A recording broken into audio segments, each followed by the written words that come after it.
Ucapkan selamat datang dan terima kasih telah bergabung pada webinar inovasi pembukaan pelayanan primer oleh Rumah Sakit di Bangkok, relevansinya untuk Indonesia pada hari ini Kamis 5 Desember 2024. Diskusi ini diselenggarakan secara hybrid melalui Zoom meeting di Gedung Litbang FKKMK UGM.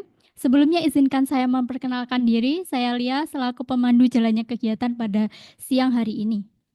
Sebelum memulai kegiatan pada hari ini, saya akan menyampaikan tujuan pada webinar hari ini. Yang pertama, memberikan wawasan tentang modal pengembangan pelayanan primer oleh rumah sakit dengan sumber dana bukan dari BPJS atau pemerintah, membahas penerapan inovasi kesehatan berbasis ekosistem pelayanan primer untuk masyarakat menengah ke atas seperti di Rumah Sakit Siriraj, mengidentifikasi langkah strategis untuk implementasi modal serupa di Indonesia. Baik Bapak Ibu, sekarang kita akan langsung memasuki sesi inti acara yang akan difasilitasi oleh moderator kami yaitu Dr. Sri Muni Narasati MPH. Kepada Dr. Aras, waktu dan tempat kami persilahkan. Selamat siang Bapak dan Ibu hadirin. Terima kasih telah bergabung di webinar inovasi pembukaan pelayanan primer oleh Rumah Sakit di Bangkok. Saya Raras yang akan menjadi moderator pada siang hari ini. Webinar ini merupakan bagian tindak lanjut kursus kebijakan transformasi sistem kesehatan Asia Pacific Network for Health System Strengthening 2024 pada bulan November kemarin. Topik yang kita angkat pada hari ini adalah bagaimana inovasi layanan primer dapat dikembangkan oleh rumah sakit besar mengambil inspirasi dari Siriraj Edge Solutions di Bangkok, Thailand. Sebagai salah satu rumah sakit terbesar di Asia Tenggara, Siriraj Hospital telah menunjukkan bahwa peran rumah sakit tidak hanya terbatas pada pengobatan pasien akut saja, tapi juga dapat diperluas ke ranah primer seperti pencegahan dan peningkatan kualitas hidup masyarakat. Melalui webinar ini, kita akan mendalami model layanan dan mendiskusikan peluang serta tantangan implementasinya di Indonesia. Baik, Bapak Ibu telah hadir di Common Room PKMK FKKMK UGM. Narasumber kita pada pagi hari ini Profesor Dr. Laksono Trisnantoro MSc PhD, seorang pakar kebijakan kesehatan dan guru besar dari FKKMK UGM yang kemarin mengikuti field visit langsung di Bangkok untuk membicarakan kunjungan di tahun 2024 dalam konteks kunjungan tahun 2019 dalam sebuah diskusi. Kepada Prof. Laksono kami persilahkan. Ya, terima kasih, Mbak Aras. Assalamualaikum warahmatullahi wabarakatuh. Selamat siang dan salam sejahtera untuk kita semua. Om Swastiastu, Namo Buddhaya, Salam Kebajikan. Ya, hari ini kita membahas mengenai inovasi ya, yang berupa semacam strategi diversifikasi sebuah rumah sakit pemerintah di Thailand ya, yaitu rumah sakit Siriraj yang sangat besar ya, 2000 tempat tidur. Ini kalau di Indonesia kayak RSCM ya, RSCM yang ada di Jakarta ya. Nah, ini menarik ya karena studi banding ini atau ke lapangan di Thailand ini itu oleh BKMK dan MMR UGM itu memang mempunyai tujuan yang tidak hanya melihat apa yang terjadi secara fisik ya, tapi juga secara insight itu kita akan coba melihat apa sih yang terjadi di Thailand dalam konteks pendanaan kesehatan. Dan kita tahu persis sekarang ini lagi ramai ya di Indonesia ya, BPJS ini mengalami situasi yang tekanan tinggi untuk keuangannya ya dalam hal cukup atau tidak dananya untuk membayar rumah sakit atau fasilitas kesehatan. Kemudian juga rumah-rumah di Indonesia itu juga semakin banyak yang hidupnya dari BPJS, termasuk juga klinik-klinik juga, termasuk klinik utama juga ya. Nah ini yang menjadi isu kunci ya, ketika semua pelayanan kesehatan itu tergantung BPJS, ini apa yang akan terjadi? Ya, kemudian akan sulit sekali. Dan mari kita lihat dulu di Thailand ya.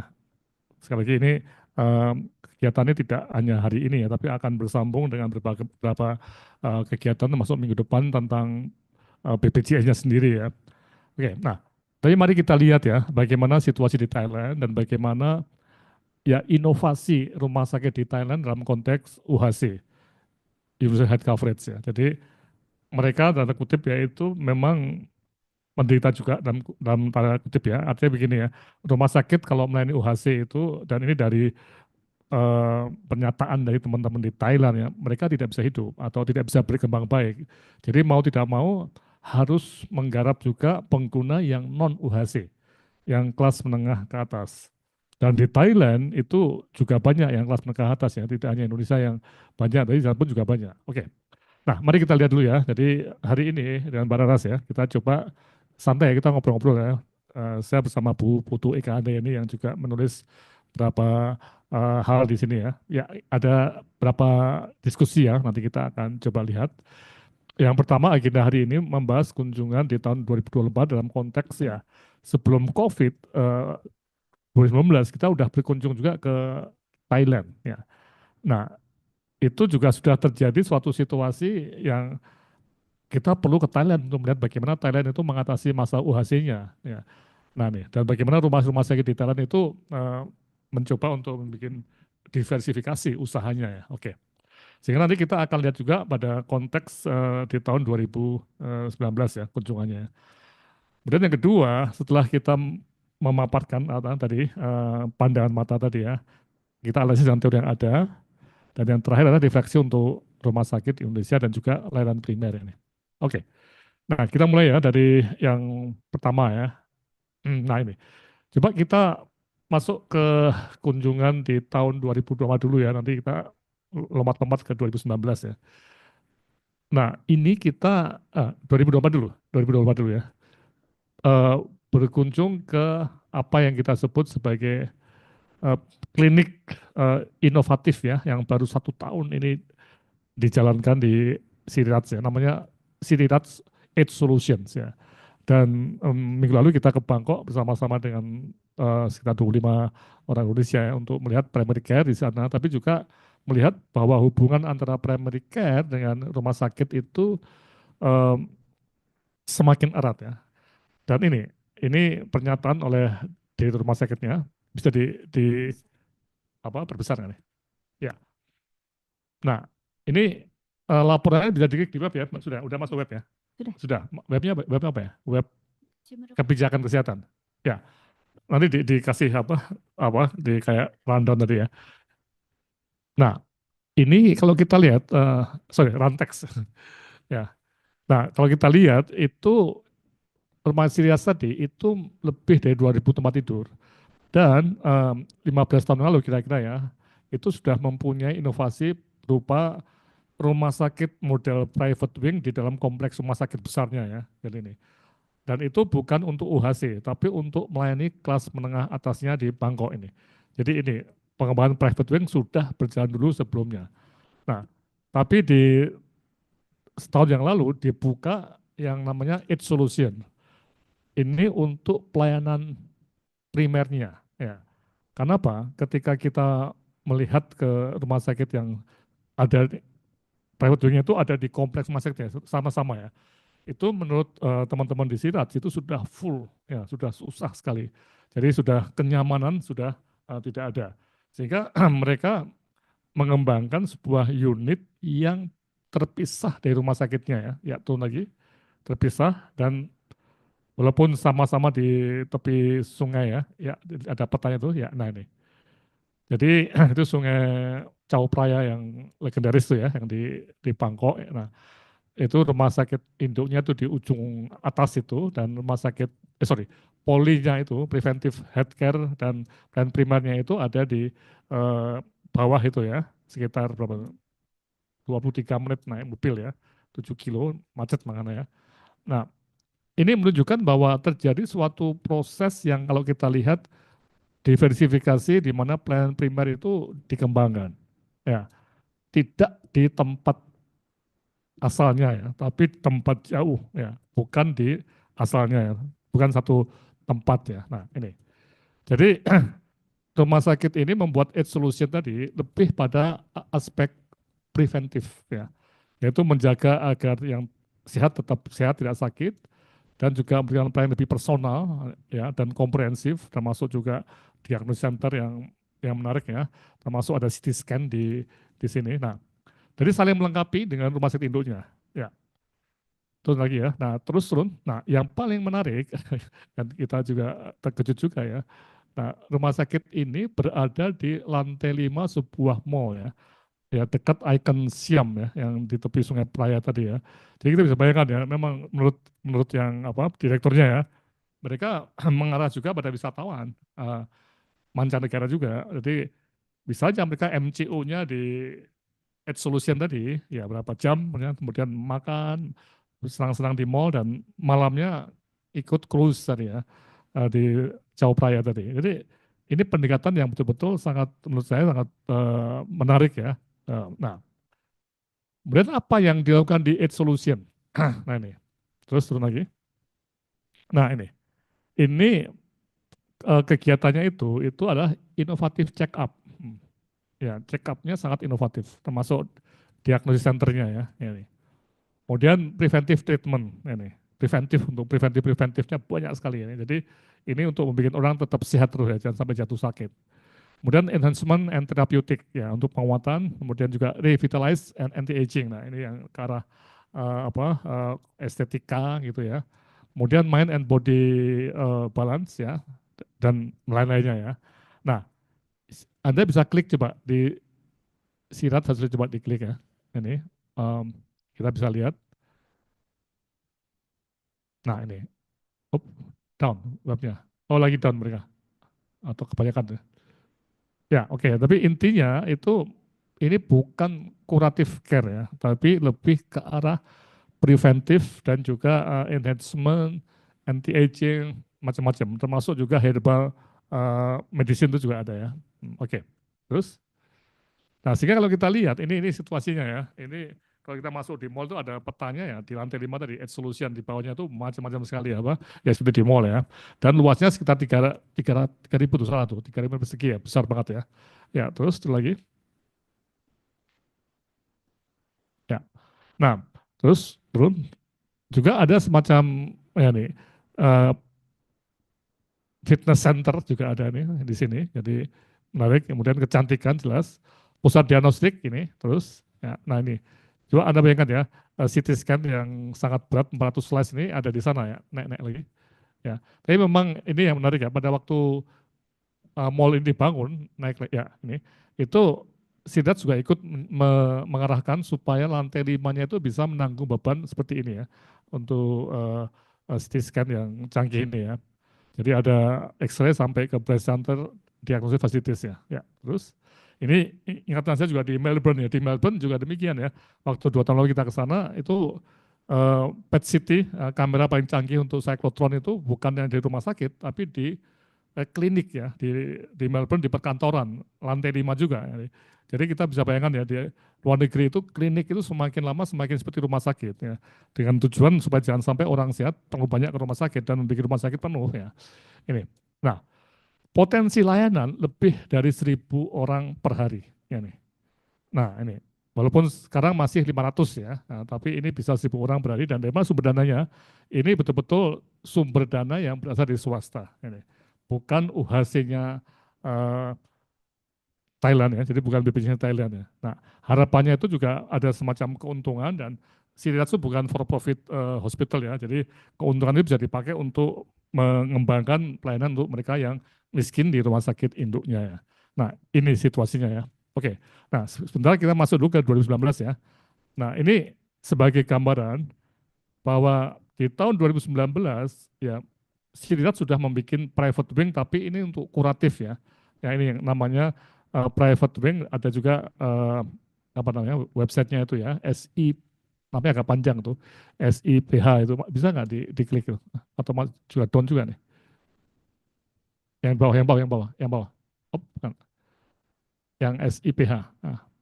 Nah ini, atau SIPH itu juga ada. Namanya Siriraj Priya Maharajatul Hospital ya. Ya itu atau yang SIPH itu juga diklik tuh. Yang ya, nah ini.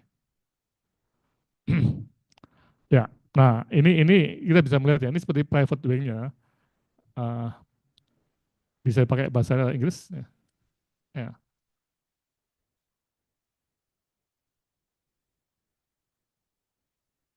ya.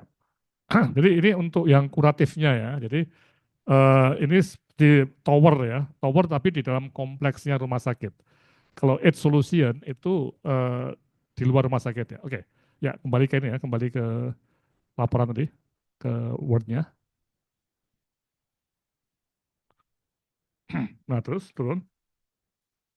Nah, ini memang juga untuk mencari dana yang sifatnya non-UHC ya.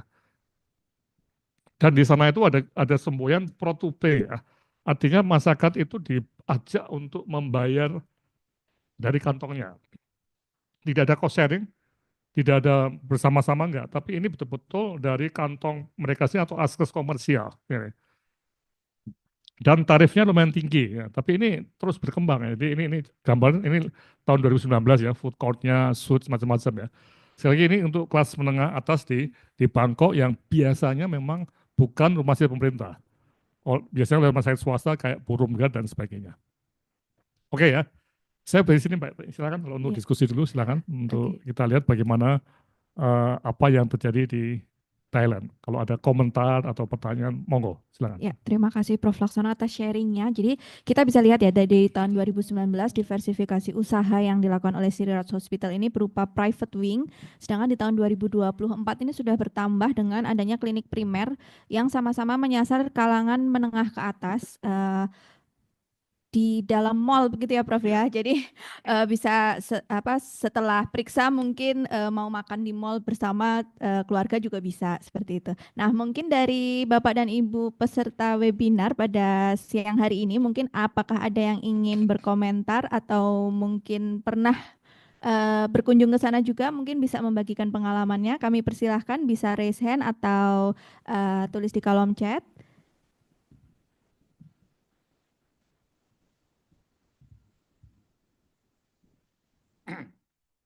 Ayo, silakan. Atau mungkin ada yang ingin ditanyakan dari yang dikunjungi Prof. Laksono, mungkin apa yang paling menarik atau seperti apa begitu, silahkan. Oh, ada Ibu Siti Salimah. Silahkan untuk membuka mikrofon, kalau bisa kameranya juga Ibu, silahkan.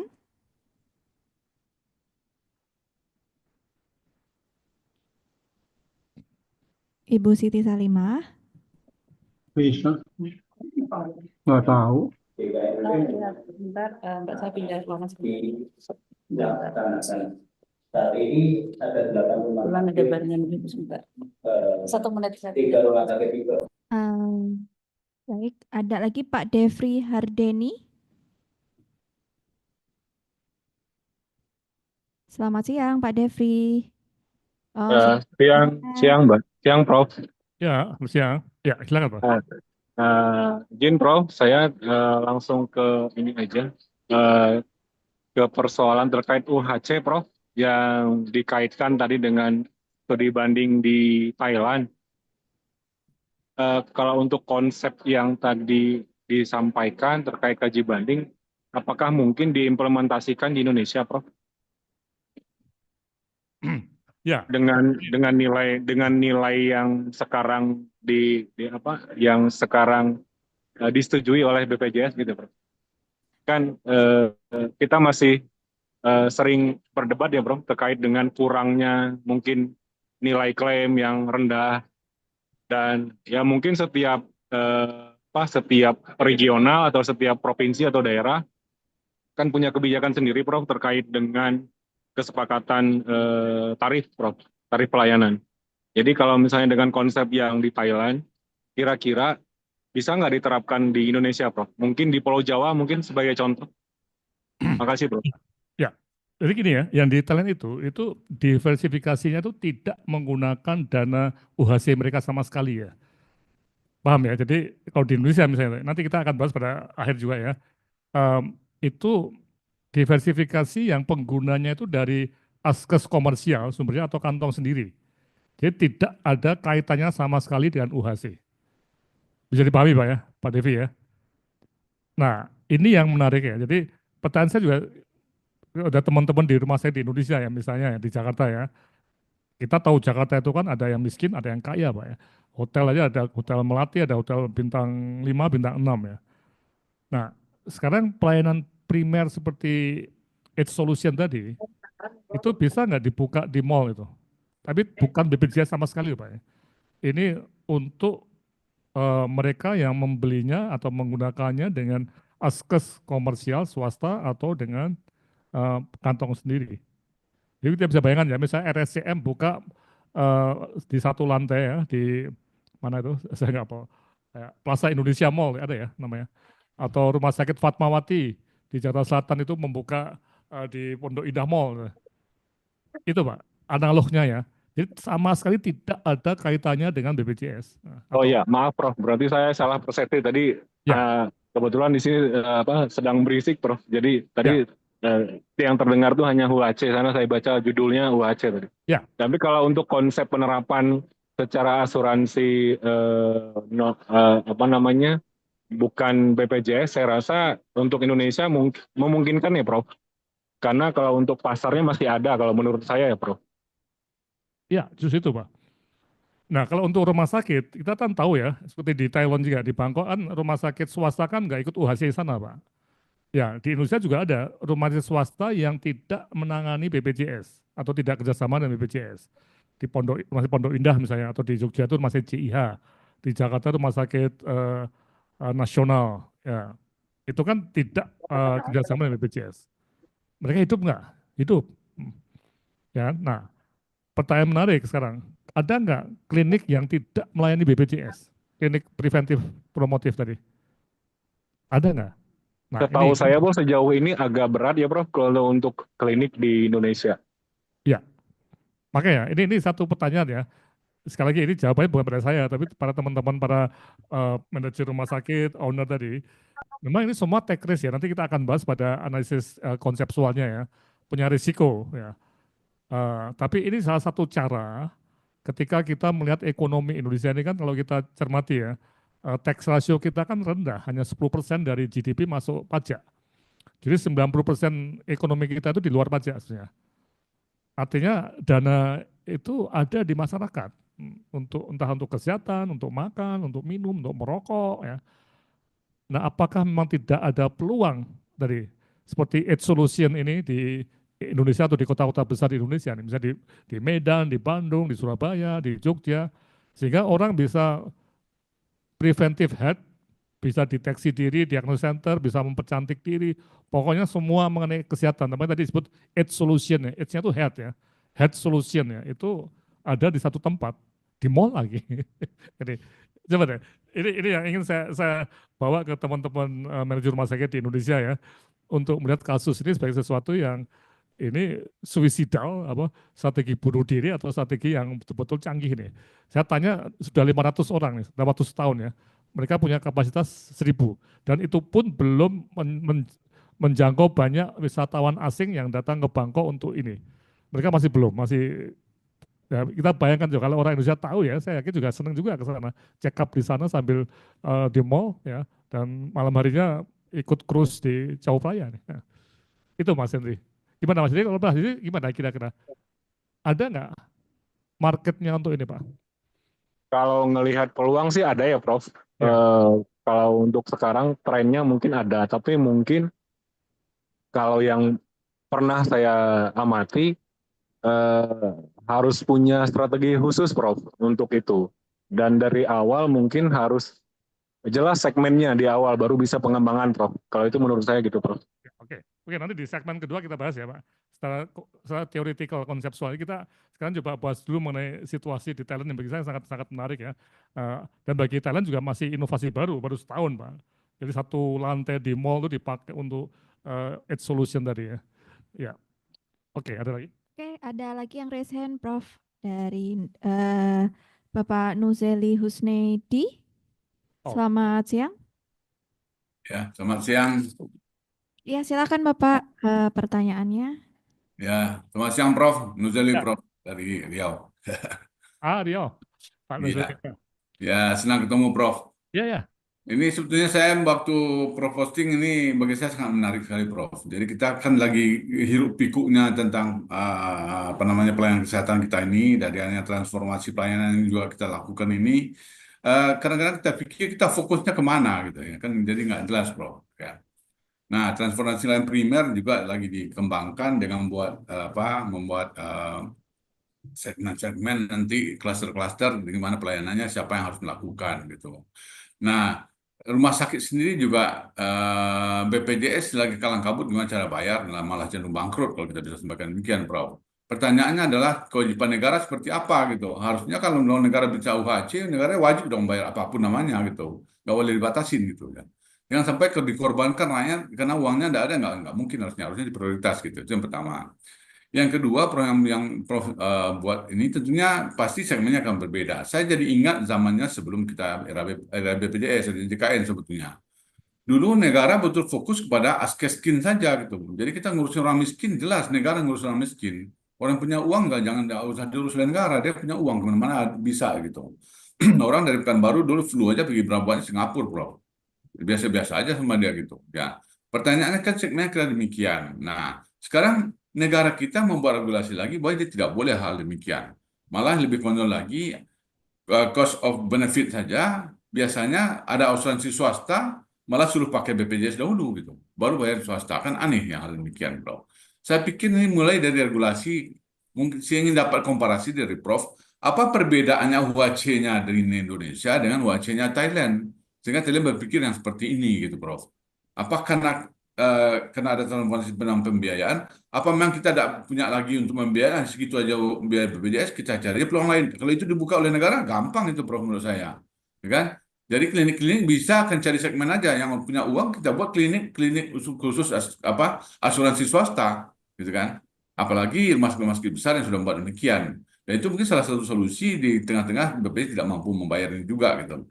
Nah, jadi pertanyaan saya, Prof, adalah bagaimana komparasi pelaksanaan dan regulasi UHC di Indonesia dibandingkan dengan di Thailand gitu kan.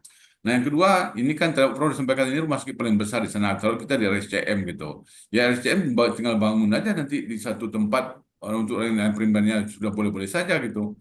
Nah, berarti nanti orang yang punya uang di sana aja semua. Kita betul-betul di Indonesia bilang tuh nanti membuat apa namanya ya, tidak bicara keadilan gitu setelah dibuatnya gitu. Pada fasilitas yang berbeda. Orang kita budayanya belum tahu lagi bahwa di pesawat ada kelas bisnis segala macam dibandingkan ekonomi belum bisa memaham demikian. Contohnya apa? Sekarang ini yang memanfaatkan BPJS itu justru orang kaya-kaya, Bro. Gitu. Orang miskin sudah pasti lah, tidak mungkin. Kenapa mereka sudah punya asuransi lain, tidak pakai asuransi lain aja? Enggak, karena menurut itu haknya demikian. Kecuali waktu udah keluar negeri, jual tanah pun mau dia udah keluar tanah demikian gitu. Nah itu kan mungkin ada perubahan budaya juga kita harus lakukan itu. Jadi saya melihatnya ini memang mungkin pada waktunya mungkin akan ada hal seperti ini, Prof. Mungkin track ke sana mungkin kita enak untuk didiskusikan. Mungkin salah satu alternatif kesulitan pembayaran negara kita terhadap pelayanan BPJS yang tadi disampaikan oleh teman kita sebelumnya Pak Defri, bahwa sekarang kita bila nilai keekonomian dari inasi BPJS kita pertanyakan. Siapa yang berdebat menyatakan itu sampai ternyata BPJS nggak mau membayar sampai sekarang gitu, Prof. Jadi saya ingin komparasi di Thailand seperti apa pelaksanaan UHC-nya, Prof, pembiayaannya seperti apa, di Indonesia gimana, apa perbedaan regulasinya gitu.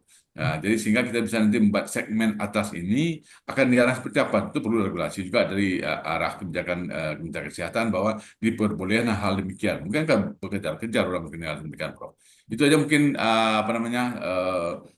salah satu permintaan pertanyaan saya cuma Prof mungkin untuk komparasi seperti apa yang kita lakukan. Itu aja, Prof. Terima kasih, Prof. Ya, Pak Nuzeli dari Pekanbaru, Pak ya. Iya, siap, Prof. Itu paling garis depan kita berhadapan dengan Malaysia, Pak ya. Iya, Prof. Nah itu Pak, itu yang justru kita harus lihat Pak ya. Jadi tadi pertama ya mengenai kalau UHC di Thailand dan Indonesia ini Pak, memang ini ada perbedaannya. Di di Thailand, UHC-nya itu memang betul untuk mereka yang menengah ke bawah Pak, fokus di situ. Ya tadi mungkin sama dengan Pak Nusri katakan tadi Pak, yang askesin dulu Pak. Ya, oke ya. Tapi kita mengambil jalan beda Pak. Di tahun 2011 kita undang-undang BPJS jalan ya, itu yang kaya pun masuk ke BPJS Pak. Iya. Nah, kemudian ternyata hasilnya apa? Ketika masuk dalam satu pool, satu kuali tadi ya, itu tentunya yang kaya akan ambil lebih banyak karena lebih mudah aksesnya, lebih dekat, lebih tahu dan juga yang sangat penting bahwa yang dibayar oleh pemerintah kan hanya tarif rumah sakit, tapi ongkos transportasi, akomodasi dan sebagainya itu tidak. Jadi orang miskin memang lebih sulit untuk akses ke rumah sakit dan terjadi memang betul sebagian besar ya dana itu dipakai orang kaya, bahkan dana PBI APBN yang harusnya untuk orang miskin ya dan tidak mampu itu sebagian besar itu dipakai bukan untuk orang miskin, tapi justru oleh mereka yang mampu pada 4-5 tahun terakhir ini. Ya, itu Pak Nuseli ya. Nah, makanya ini sekarang terjadi suatu masalah di kita ya, BPJS kewalahan. Oke ya, ini satu ya. Tapi saya nggak akan membahas BPJS kewalahan secara mendalam, ini nanti minggu depan ada ada sesinya khusus ya. Nah, tapi dalam situasi ini Pak, ini contoh di Pekanbaru tadi Pak. Itu saya yakin di Pekanbaru pasti ada kelompok yang tidak puas dengan pelayanan standar BPJS Pak ya. Betul nggak Pak Nuseli ya? Ya, Prof. Ya, makanya pergi ke Penang atau ke Singapura, betul nggak Pak? Ya. Nah, sekarang bagaimana kita menangani ini Pak? Apakah kita diam aja di Pekanbaru Pak? Dan mereka juga ternyata keluarnya tidak hanya untuk kuratif loh Pak, tapi juga untuk MCU ya. Bahkan ini iklan PET CT itu di Malaysia itu, PET CT tahu ya untuk yang PET scan atau untuk itu Ya. untuk cancer tadi untuk diagnostik juga ya. Itu pakai rupiah 10,5 juta rupiah sekali Ya. ambil itu. Betul. Saya yakin orang-orang Pekanbaru ke sana Pak. Nah, sekarang pertanyaannya, apa tidak ada pasar untuk kegiatan ini yang non BPJS Pak? Tidak ada penggunanya Pak? Ya nih. Dan kalaupun ada penggunanya, itu menyalahi keadilan nggak? Menurut saya tidak. Justru itu mengurangi beban BPJS. Kalau orang, kan begini Pak ya, misalnya orang mampu, dia udah screening ya, screening yang mampu dia bayar sendiri, nggak usah pakai screeningnya BPJS atau pemerintah. Pemerintah itu miskin loh Pak. Jadi pemerintah kita itu saya katakan pajak yang bisa dikumpulin oleh Bu Sri Mulyani dan teman-teman di Kemq itu hanya 10% dari GDP kita. Kecil banget. Di Thailand itu 17% dan itu pun mereka paham betul. Walaupun lebih tinggi dibanding Indonesia, mereka paham bahwa masyarakat kelas atas itu harus bayar sendiri Pak. Di kita enggak. Didorong rame-rame masuk BPJS, akibatnya mereka ambil banyak dari BPJS. Di Belanda yang super kaya, mereka juga sadar betul tidak mungkin pemerintah mampu membayar kesehatan, sehingga yang kaya pun diminta bayar. Nah, ini loh Pak. Jadi saya penganut mazhab, mari kita buka pelayanan untuk orang menengah ke atas supaya beban BPJS itu berkurang. Misalnya nih, mata Pak, operasi katarak itu kan klinik boleh nggak Pak Nuseli? Ya. Boleh kan? Untuk Boleh. ya. Sekarang yang kaya, mengapa nggak ditawari lensa yang harganya 25 juta Pak? Betul. Ya nggak? Yang di Singapura habis berapa 150 juta mungkin ya. Di Pekanbaru cuma habis mungkin 80 juta misalnya. Bagus kan? Karena apa? Ketika orang kaya itu yang dia anggota BPJS juga, dia pakai mata dan dia bayar sendiri tadi, operasi katarak tadi ya, pakai uang dia sendiri, kan berarti kan jatahnya dia nggak pakai. Benar nggak Pak? Jatahnya dia dipakai untuk menengah ke bawah yang butuh operasi katarak, yang sekarang di kuota ketat oleh BPJS.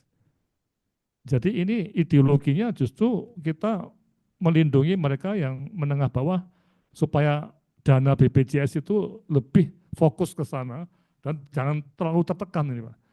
Nah ini yang kita harus cepat-cepat ngelola pasar ini Pak, pengguna ini. Sambil kita mencoba cari tadi bagaimana BPJS bisa diperbaiki, tapi ini butuh revisi undang-undang nih, nggak mudah ini ya, tidak mudah nih. Tapi yang sekarang kita fokuskan itu dengan belajar di Thailand tadi, bagaimana kita bisa strategi kita bisa pas untuk tadi, apalagi di Pekanbaru ya, untuk mengembangkan hal-hal yang orang-orang Pekanbaru misalnya itu ngapain saya harus pergi PET City ke Kuala Lumpur kalau di Pekanbaru bisa misalnya, atau kenapa saya harus MCU di Singapura misalnya, atau sebaliknya mungkin nanti orang Singapura MCU di Pekanbaru sambil melihat wisata di sana barangkali gitu ya. Gitu Pak Nuseli ya. Ya. Jadi Boleh tambah Prof? Ya. Boleh tambah dikit Prof? Ya. Nah, jadi saya sebetulnya merespon ini waktu Prof sampaikan hal ini di Persi sebenarnya Prof. Ya. Jadi saya senang sekali ini bisa ketemu Prof langsung sekarang nih. Gini Prof, saya memikirnya kita tidak boleh malu-malu lagi bahwa kita kekurangan uang untuk BPJS. Maksud saya gitu Prof harusnya. Ini kebijakan negara harusnya muncul. Saya sangat senang kan Prof kan kemarin staf khusus menteri sebetulnya gitu kan. Walaupun sudah balik ke kampus sekarang. Mungkin dari kampus lebih bebas mungkin Prof sama maksud saya gitu Prof. Jadi memang harus betul-betul shifting apa kita sekarang ini. Jangan lagi memikirkan bahwa HUAC itu adalah membayar semua orang lagi gitu. Dan yang kedua, harus didata penduduk kita berapa banyak punya asuransi swasta gitu kan, Prof. Sehingga jangan lagi orang kaya ini memakai itu juga. Akses semua, membentak orang juga bisa, dia segala macam fasilitas. Waktu sudah babak belur dari sini, Prof, dia pergi keluar mengundangkan uangnya sendiri atau pakai asuransi yang lain. Jadi duit tidak pernah masuk ke negeri kita. Lalu kita mencak-mencak duit keluar terus-menerus gitu. Saya setuju dengan Prof tadi. Di PET scan di Indonesia berapa? Saya minta PET scan di Riau tahun 2021, sampai sekarang belum jadi-jadi juga. Ya, gimana arahnya gitu? Saya minta jejaring pelayanan nuklir di Indonesia harusnya dibuat kayak kita mau pelayanan jantung gitu, Prof. Tapi sampai sekarang belum lagi terjadi hal demikian gitu.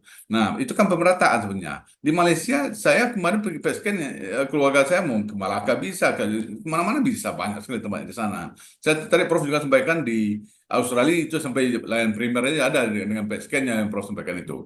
Hal itu kan harusnya jadi patokan kita membuat kebijakan. Tapi kita kan malu-malu kan Prof, sudah terlanjur nyatakan bahwa kita nanggung rakyat sendiri. Itu sebenarnya. Jadi saya usulnya begini sebenarnya Prof. Balik aja kita bahwa rakyat kecil, saya yang sampaikan Prof, saya memang pelayanan kanker terpadu, pelayanan jantung terpadu di sini. Operasi jantung pasien saya Prof, itu subsidinya 30 juta per pasien dibanding dengan BPJS. Ya, ditanggung oleh kampung saya sendiri, dengan pemerintah daerah sendiri, bangkrut pemerintahnya lama-lama gitu, Bro. Padahal orang kaya-kaya tidak perlu pakai itu sebetulnya kan, Bro. Dia kan punya uang asuransi lainnya dan demikian. Jadi apa yang Prof sampaikan menurut saya harusnya jadi pemicu perubahan kebijakan bagaimana pembiayaan BPJS hanya dirubah.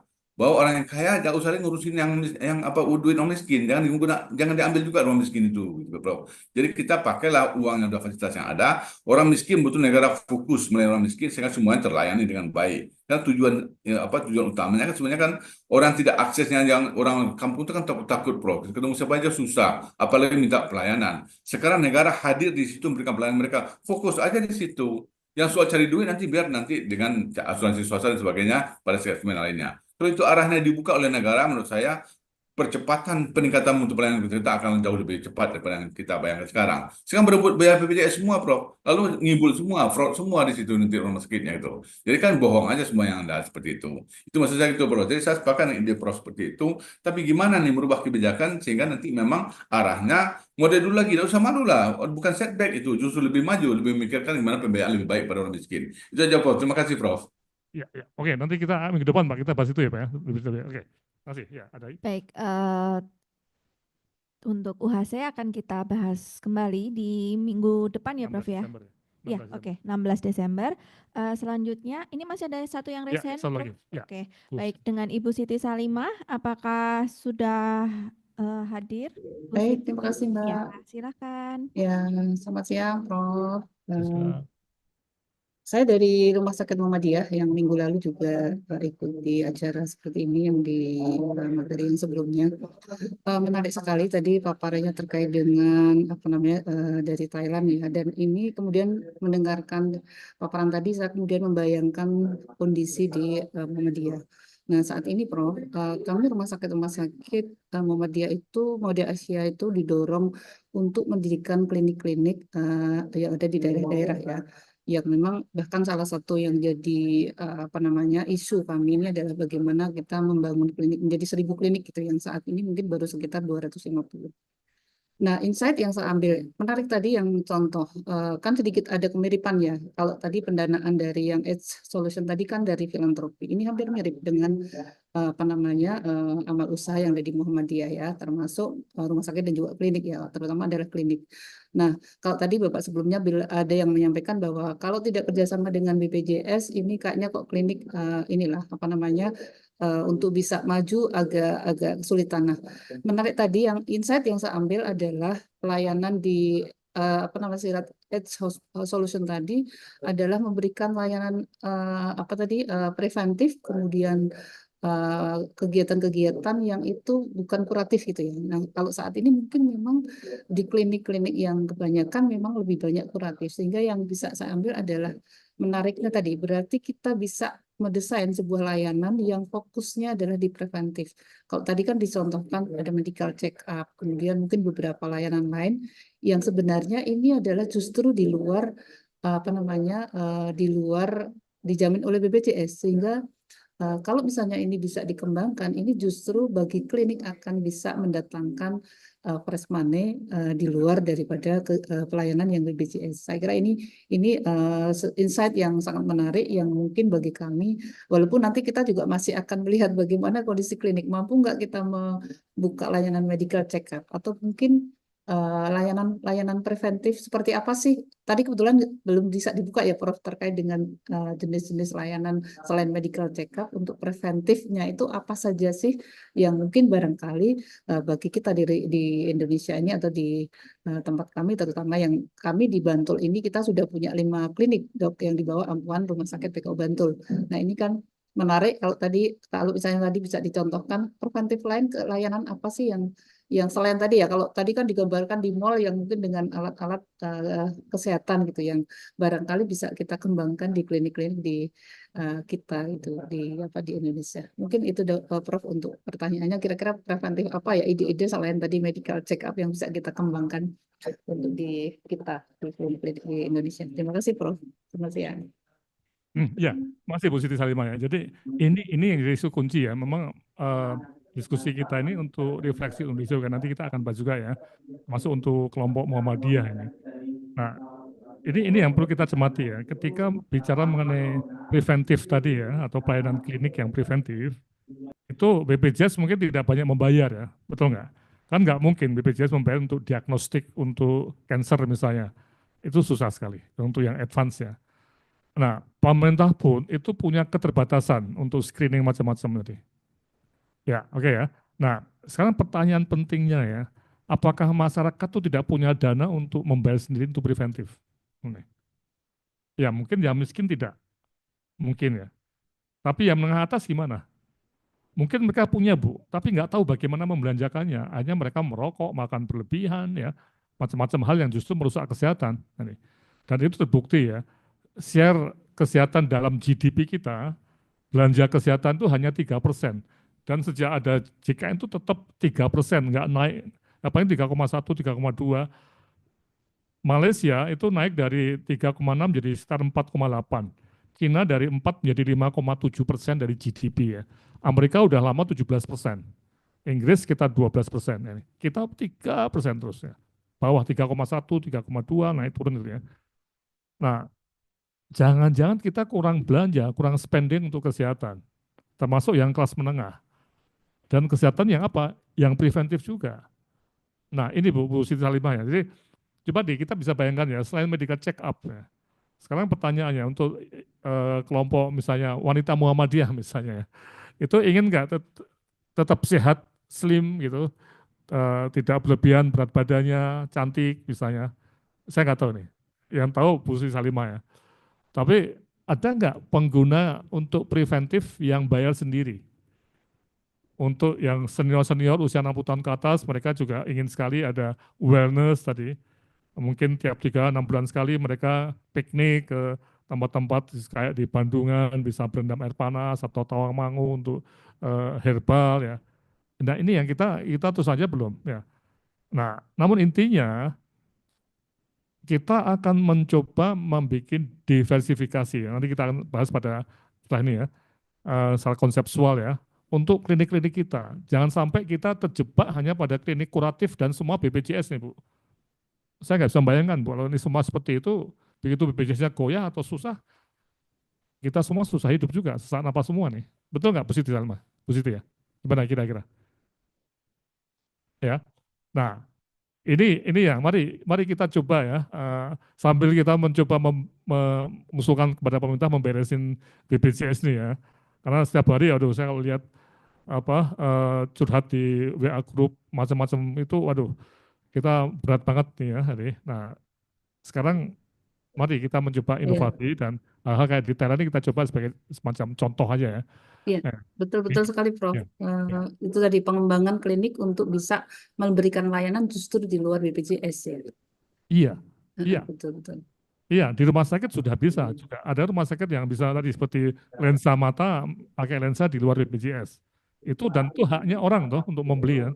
Nggak bisa dilarang. Bahkan menurut saya, teman saya yang kaya dia anggota BPJS, dia pilih membayar 90 juta dan ternyata dia senang sekali ya. Itu bagus menurut saya. Jadi pahlawan. Karena apa? Dia tidak menggunakan haknya, dia merelakan haknya untuk orang lain, dan dia bisa bayar lebih mahal, dan saya yakin pajak juga ada tuh, pajak apa namanya, pajak untuk lensa mata, kemudian income untuk dokternya, macam-macam. Jadi bisa hidup. Dan itu klinik loh, Ya, benar ya baik. Bu ya? Kan operasi katarak kan klinik, bukan rumah sakit. Bisa klinik, klinik utama bisa. Ya, ini di Permenkes yang baru juga ada aturan baru untuk hyperbaric chamber, tahu ya? Hyperbaric chamber itu bisa di klinik loh. Jadi untuk yang butuh oksigen murni atau oksigen dengan kadar tinggi, untuk apa luka diabetes, untuk macam-macam itu bisa Bisa klinik. ya, itu jadi kompetensinya klinik ya, Prof ya? Iya, iya. Tahu ya Bu, hyperbaric chamber tadi ya. Itu kan juga harga nggak mahal loh, sekitar 1 miliar mungkin alatnya Bu ya. Ini di Sleman juga ada yang punya bikinan sendiri.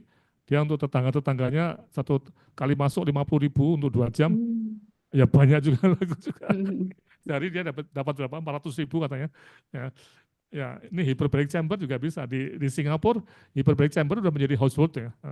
Apa peralatan rumah tangga ini. Iya. Oke, begitu Bu. Terima kasih Prof. Ya. Jadi optimis ya Bu ya. Jangan sampai kita siap. Betul. sedih Optimis. betul kalau kita semua meratap semua. Betul.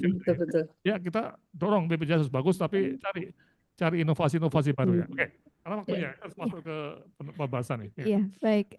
Terima kasih Bapak dan Ibu. Kita pause dulu untuk sesi diskusinya. Kita akan kembali mendengarkan Prof. Laksono untuk membahas, menganalisis kunjungan tadi ya Prof, dengan teori yang ada.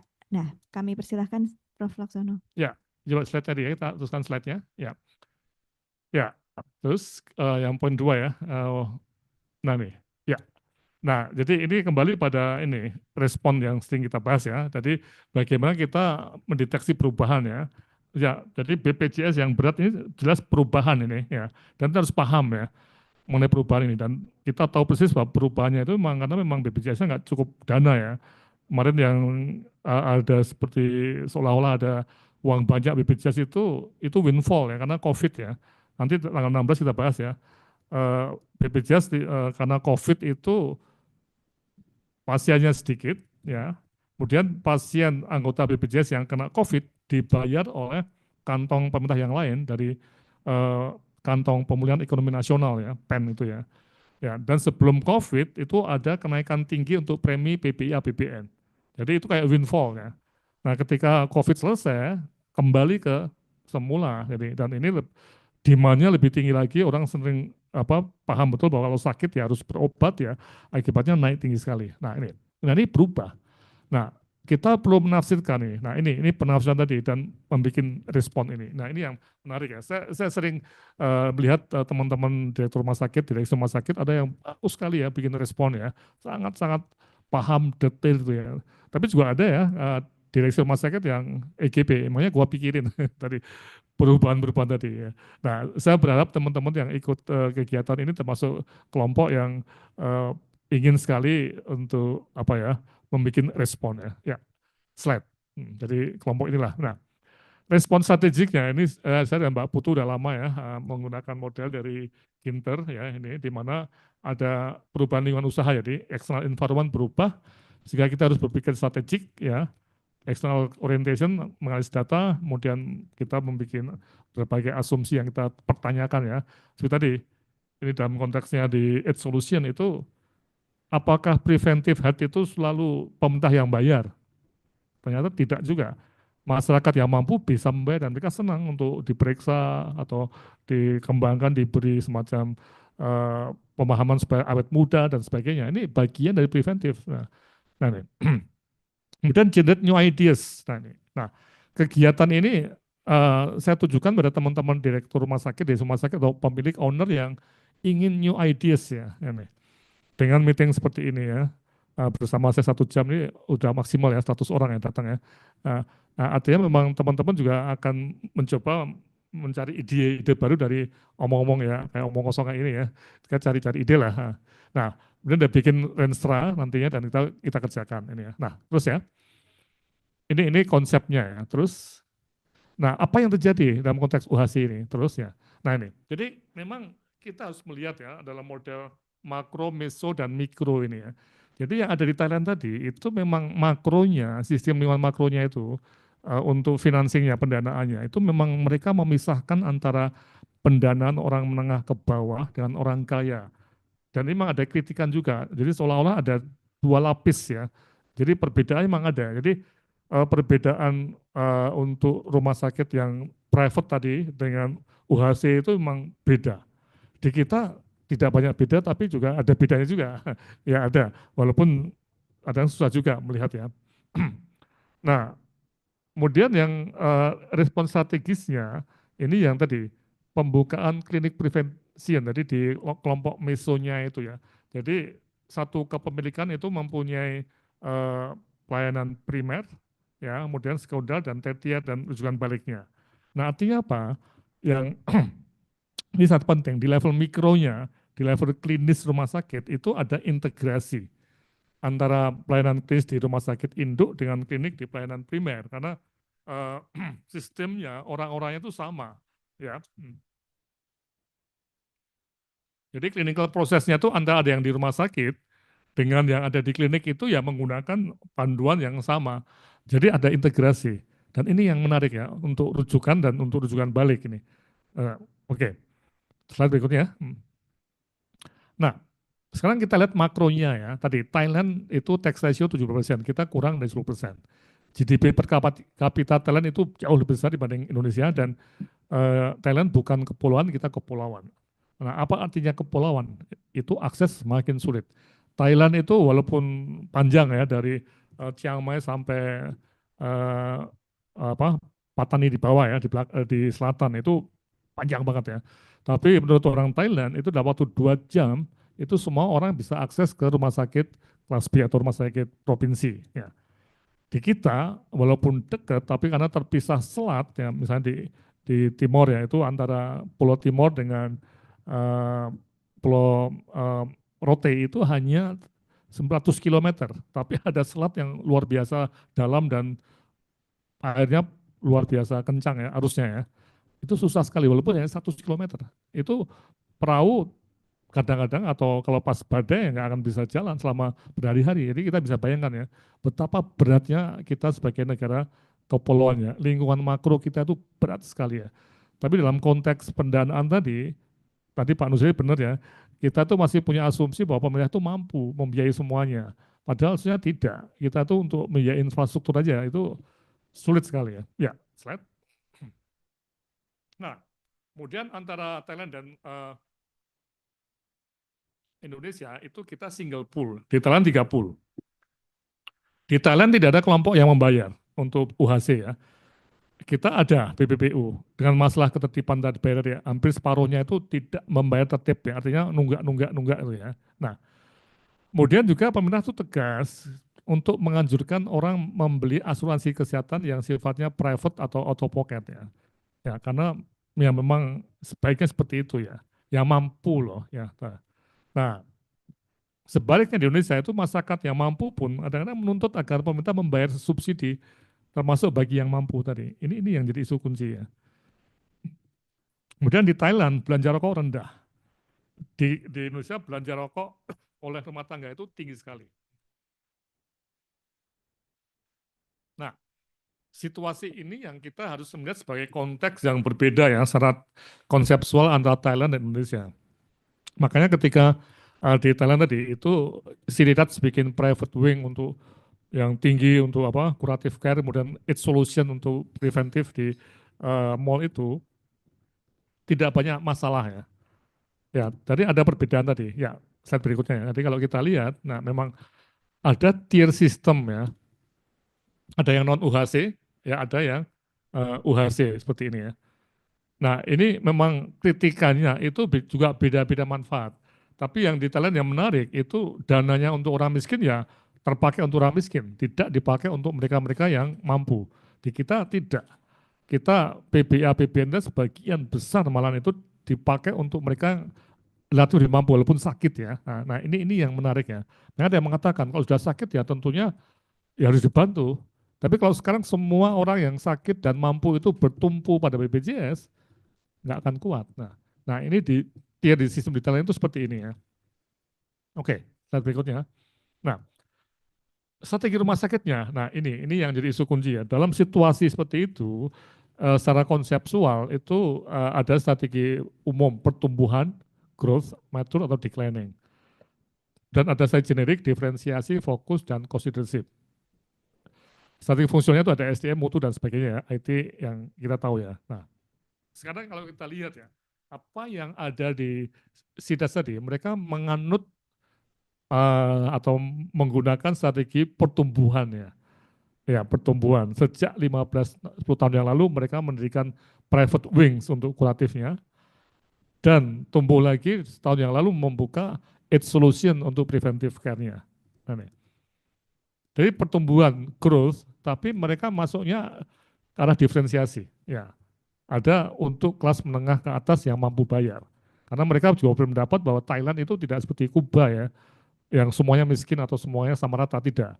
Kita kalau lihat ke Thailand itu namanya hotel atau makanan ya, patai itu, tahu patai ya, patai itu harganya ada yang cuman kalau dirupiahkan 15.000 rupiah, tapi juga ada yang sampai 300.000 rupiah di restoran yang besar ya. Sama di Indonesia ya, mau nasi goreng di pinggir jalan itu 25.000 bisa ya, atau 15.000 bisa. Tapi kalau ke apa hotel bintang 5 bisa 150.000 misalnya seperti itu ya. Jadi memang masyarakat Thailand dan masyarakat Indonesia itu sama, berkelas-kelas, Pak. Tidak ada yang menyatakan Indonesia dan Thailand itu homogen. Ya, tidak ada. Berkelas-kelas. Dan itu sejak zaman dinasti Mojopahit sudah seperti itu ya. Jadi bukan hanya sebentar ya, udah ratusan tahun yang lalu. Jadi kelas itu sudah ada. Nah, sehingga diferensiasi ini jalan ya. Terus, nah, kemudian strategi pertumbuhan tadi, nah ini yang kita lihat ya. Yang di dua hal tadi, di preventif dan juga di kuratif yang pakai private wing tadi, itu termasuk produk baru untuk pasar baru. Ya. Jadi masuk grup diversifikasi ya, di mana semakin ke kanan dan semakin ke atas itu risiko usaha semakin meningkat ya. Nah ini yang menarik ya. Jadi tentunya take risk ya. Apakah bikin private wing itu pasti laku? Belum tentu. Apakah membuka AIDS solution itu pasti laku? Belum tentu. Ya. Tapi sebagai, nah ini pertanyaan menarik ya, manajer rumah sakit dan owner rumah sakit itu apakah tadi tanda kutip itu hanya diam saja atau meratap terus menangis karena ada BPJS yang begitu parah ya, atau kita coba untuk melihat ya ini take risk ya, diversifikasi apa yang mungkin. Dan Thailand dengan jelas mereka masuk ke diversifikasi yang sangat-sangat progresif tadi ya. Ini sangat berani ya. Saya nggak bisa bayangkan 3.000 ya. Itu salah bukan 300 ya, 3.000 meter persegi. Lantai 2. Ada semacam apa ya? Mezzaninnya itu ya di lantai atas tadi ya. Ya. Nah, saya nggak tahu berapa habisnya mereka ya, tapi juga ini menarik, mereka juga sebagian dibantu oleh filantropi juga nih, ada kemanusiaan juga ya. Oke. Terus nah, untuk pasar mana? Nah, ini yang menarik ya. Jadi kalau kita lihat pasar BPJS ini memang mau nggak mau cost leadership, nggak ada untungnya atau sedikit sekali, mepet sekali ya. Nah, karena yang menentukan harga itu BPJS atau UHC. Nah, kalau diferensiasi ya ini tentunya tergantung pada kemampuan bayar. Nah ini. Dan inilah yang nanti akan membawa kita pada suatu sistem keuangan yang memang harus efisien untuk cost leadership dan juga harus bisa menunjukkan mana-mana yang menunjukkan kita itu memang untuk kelompok yang different ya. Kelompok-kelompok yang mereka punya mobil tidak cukup Innova, tapi mereka inginnya Jeep Mercedes-Benz misalnya. Ya. Nah ini yang menarik ya. Jadi kita kemana nih? Atau tadi di dalam kelompok keagamaan Sri Muhammadiyah itu ada nggak kelompok umat Islam misalnya yang mempunyai kemampuan bayar lebih tinggi dan mereka juga seneng apa ya sendiri gitu ya, tidak bercampur ya nih. Tapi tetap yang pelayanan yang untuk yang miskin tetap bagus ya. Tadi malam saya dari Jakarta naik Bima ya, Bima itu yang agak mahal ya, tepat waktu ya. Tapi sebelumnya saya pernah naik ke mana tuh ke Gucci, naik kereta api yang apa ya kelas bawah itu ya. Tapi kelas bawah itu ternyata pakai AC dingin dan rapi dan tepat waktu ya. Jadi KAI betul-betul bagus sekali dalam melayani mereka yang miskin ataupun yang tidak butuh harga mahal ya, karena tepat waktu dan bersih ya deh, dan aman itu. Nah, Ini bisa nggak strategi ke sana nih? Oke, terus, nah ketika bicara mengenai diversifikasi itu ada yang related, ada unrelated tadi. Nah ini macam-macam yang kita lihat di AIDS tadi ya, dan wellness itu termasuk loh yang apa, yang masuk di apa AIDS solution tadi. Juga home care, nah, nih, home care. Jadi saya nggak tahu di Bantul Bu Siti Salimah ya, apakah ada home care untuk masyarakat Bantul tadi.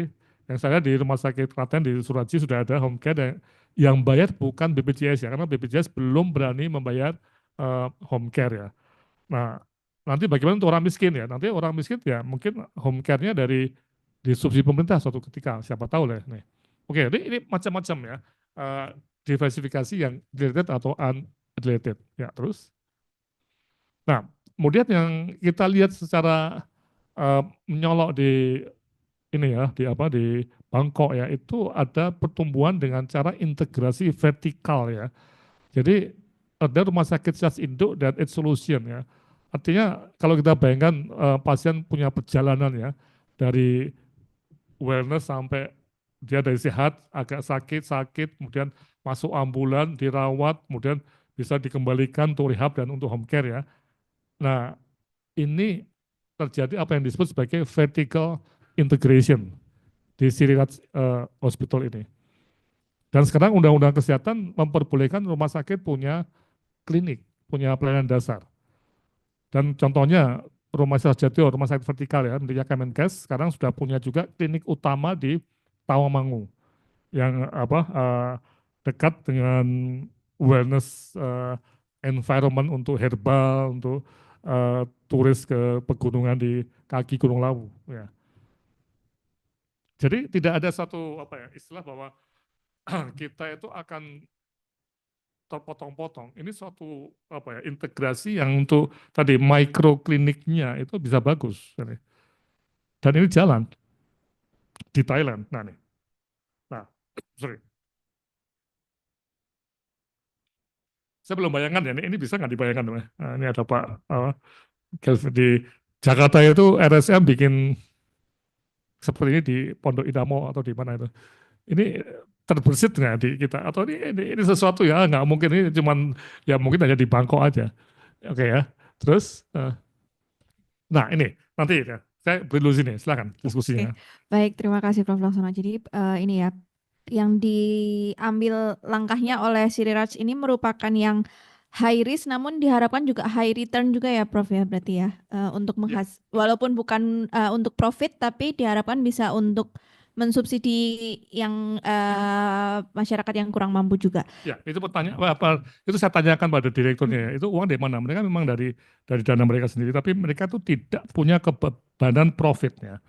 Jadi yang penting itu sisa hasil usaha dari klinik yang untuk kelas menengah atas itu bisa dipakai untuk mengembangkan yang juga klinik atau rumah sakit yang untuk UHC. Ya.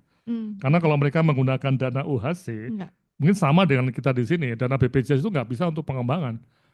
Mau dibolak-balik apapun ya, itu nggak bisa untuk inovasi loh. Ini itu tolong dilihat ya bahwa rumah sakit kita kan perlu inovasi, punya gedung macam-macam ya, peralatan maju itu teknologi yang dipakai BPJS pun juga teknologi yang tidak mungkin inovatif ya, karena begitu inovasi sedikit dan take cost itu akan butuh proses yang lama, butuh head technology assessment. Tapi kalau di pasar yang seperti ini, yang tumbuh dengan kelompok menengah atas tadi, itu obat-obat terbaru, cara terbaru itu bisa dipakai tanpa melalui banyak proses teknologi assessment di UHC atau di BPJS, lebih free gitu. Jadi bisa memajukan untuk layanan UHC-nya juga ya, Prof ya. Melengkapi ya. Gitu. Baik, Prof Laksono dan Bapak dan Ibu, mungkin kita akan menjawab terlebih dahulu tadi pertanyaan yang masuk lewat chat. Dari Ibu Laila, bagaimana sistem pembayaran pelayanannya dan bagaimana pengelolaan ketenagaannya. Ini tadi mungkin sudah sedikit disinggung oleh Prof Laksono ya tadi ya. Untuk jadi mungkin bisa dilihat dicek di pembayaran di websitenya, itu bisa dengan macam-macam cara ya. Tapi bisa yang jelas bisa out of pocket ya, tidak pakai UHC ya. Nah ini pengelolaan ketenagaannya ini yang menarik nih. Jadi dengan diversifikasi ini, karena ini kan rumah sakit Sinas kan punya ribuan staf ya. Jadi stafnya itu bisa dirotasikan ke kliniknya tadi. Jadi tidak masalah. Jadi langsung mempunyai pengalaman. Dan bagi perawatnya, kita juga ngobrol dengan perawatnya ya. Mereka juga senang ke situ karena ada tambahan pendapatan juga ya. Ya, jadi juga mengurangi kejenuhan, bisa pergi ke klinik yang lebih lapang tadi ya. Jadi orang-orangnya sama dengan rumah sakit di induknya. Jadi ini. Itu ya. Oke, Mungkin ini bisa dibuka Bu Laila Ibu Laila, dari mana nih? silahkan Ibu, mungkin bisa. Ya, Prof. Ya, bisa puas nggak jawaban saya nih? Ya, puas. Maksud saya begini, Prof. Yang untuk pembayaran pelayanan setelah saya ini berarti kan bukan orang-orang yang berdasarkan BPJS, jadi out of pocket. Nah, terus ternyata kan ini kebanyakan untuk pelayanan preventif. Jadi kalau saya berpikir ada peluang, kebetulan saya dari Rumah Sakit Provinsi NTB, Prof. Nah, di Rumah Sakit Provinsi NTB itu kita sudah punya, kita buka klinik lah, bukan klinik ya, semacam apa di mall. Jadi di Lombok Epicentrum Mall itu kita buka, cuman memang pasiennya belum ada karena mungkin sasaran tembaknya yang belum pas, Prof. Nah, dengan adanya Health Solution ini sepertinya pasien-pasien yang seperti tadi diarahkan untuk MCU, kemudian wanita-wanita yang maksudnya yang mau untuk perawatan diri dan lain-lain, kemudian usia lebih dari 60 tahun dan lain-lain. Nah, ini kemudian diet juga kayaknya bisa berkembang ke sana ya. Jadi misalnya kalau di rumah sakit kan untuk membahas dietetiknya terbatas. Nah, kalau mereka kita sarankan untuk datang di klinik yang ada di mall, kemudian kita berikan advice untuk dietetik, kemudian mungkin bisa lanjut ke saran untuk dietetiknya, bisa sekalian buka untuk cateringnya dan lain-lain. Kayaknya peluangnya ini cukup bagus. Nah, ini memang pembayarannya sepertinya memang tidak tergantung dari BPJS ya. Kemudian untuk pengelolaan ketenagaannya ini yang saya maksudkan mungkin di solusi di Thailand itu tenaganya itu terpisah ya. Karena kalau dia berikut dengan tergabung dengan induknya akan mengganggu induknya. Apakah tidak demikian, Prof? Itu pertanyaan saya. Terima kasih, Prof. Ada Bu, untuk tenaganya satu manajemen Bu, jadi sama, nggak terpisah. Jadi SDM itu bisa milih juga mau kerja di induk atau di situ, atau capek pindah ke induk juga bisa. Jadi itu fleksibel sekali seperti pengaturan internal Bu. Karena itu satu manajemen ya. Nah itu sama dan di Sarjito sekarang, Sarjito juga punya klinik utama di Tawamangu ya. Itu semua pegawai Tawamangu juga pegawai Sarjito. Begitu Bu. Saya kira ya di NTP juga sama tuh Bu ya. Iya. Ya, Bisa dibuat shift seperti itulah ya, seperti shift itu ya, ya. atau Terima kasih, mungkin Prof. ya. Dan ini yang memang yang di daerah yang kelompok menengah ke atas ini kan juga harus yang dipilih SDM yang apa ya, yang ramah itu tuh Bu ya, yang tidak judes atau apa ya. Ya, nah ini juga perlu dilatihkan juga nih. Ya, oke, terus. Ya. Oke, baik. Selanjutnya ada Ya. dari Rumah Sakit Kandau, ini dari Manado ya. Ya. Pak Agus, apakah perbedaan pelayanan untuk pasien UHC dan pasien di private wing, apakah dokter yang melayani beda dan sistemnya beda? Mungkin ini nyambung dengan yang tadi ya, Prof ya. Ya. Silakan, Prof. Ya. Ini bisa beda, ada bisa sama tentunya ya. Nah, perbedaan pelayanan untuk pasien UHC jelas bahwa untuk yang di private wing itu tidak ada pasien UHC ya. Jadi tidak berlaku, UHC itu nggak berlaku sama sekali ya. Jadi ada batas tegas ya. Tidak ada cost sharing, tidak ada apapun juga. Pokoknya besok di private wing ya bayar sesuai dengan apa yang ada di UHC, di private wing tadi. Nah, siapa yang bayar? Dan tentunya asuransi kesehatannya atau auto pocket tadi. Jadi betul-betul dipisahkan, klek, tegas betul ya. Ya, begitu ya. Ya, sistemnya memang beda tadi, sistemnya memang beda. Nah. Oke, terus. Baik, selanjutnya dari Ibu Mai. Selamat siang Prof. Coco, menarik sekali paparannya. Tadi disebutkan di Siriraj Hospital ada pengobatan herbal. Nah, bagaimana bentuk pelayanan herbal medicine di sana? Ya, nah di sana tuh sampai mereka memproduksi sendiri semacam herbal bersama-sama dengan apa ya, saya lupa itu. Nanti ada fotonya nih, Bu Mai dari mana ya? Nanti tolong kasih nama ya, kasih nomornya ya, Bu Mai ya ke siapa? Ke kami ya. Bu Mai, nanti saya kirimi ya. Itu ada foto-fotonya juga ya. Dan herbalnya itu dikemas canggih betul ya. Jadi pengemasan herbalnya itu ya kayak kosmetik yang kelas menengah ke atas, tahu ya, apa yang Elizabeth Arden atau apa itu. Jadi model-model seperti itulah. Nah, ya. Nah, herbal medicine di Thailand juga berkembang. Itu yang sangat penting ya. Itu mereka juga sangat dekat dengan Chinese herbal medicine yang memang karena sebagian orang Thailand juga mempunyai nenek moyang orang China ya. Jadi mereka dekat sekali dengan Chinese herbal medicine. Oke. Terus? Oke, selanjutnya ada dari Dr. Valentina.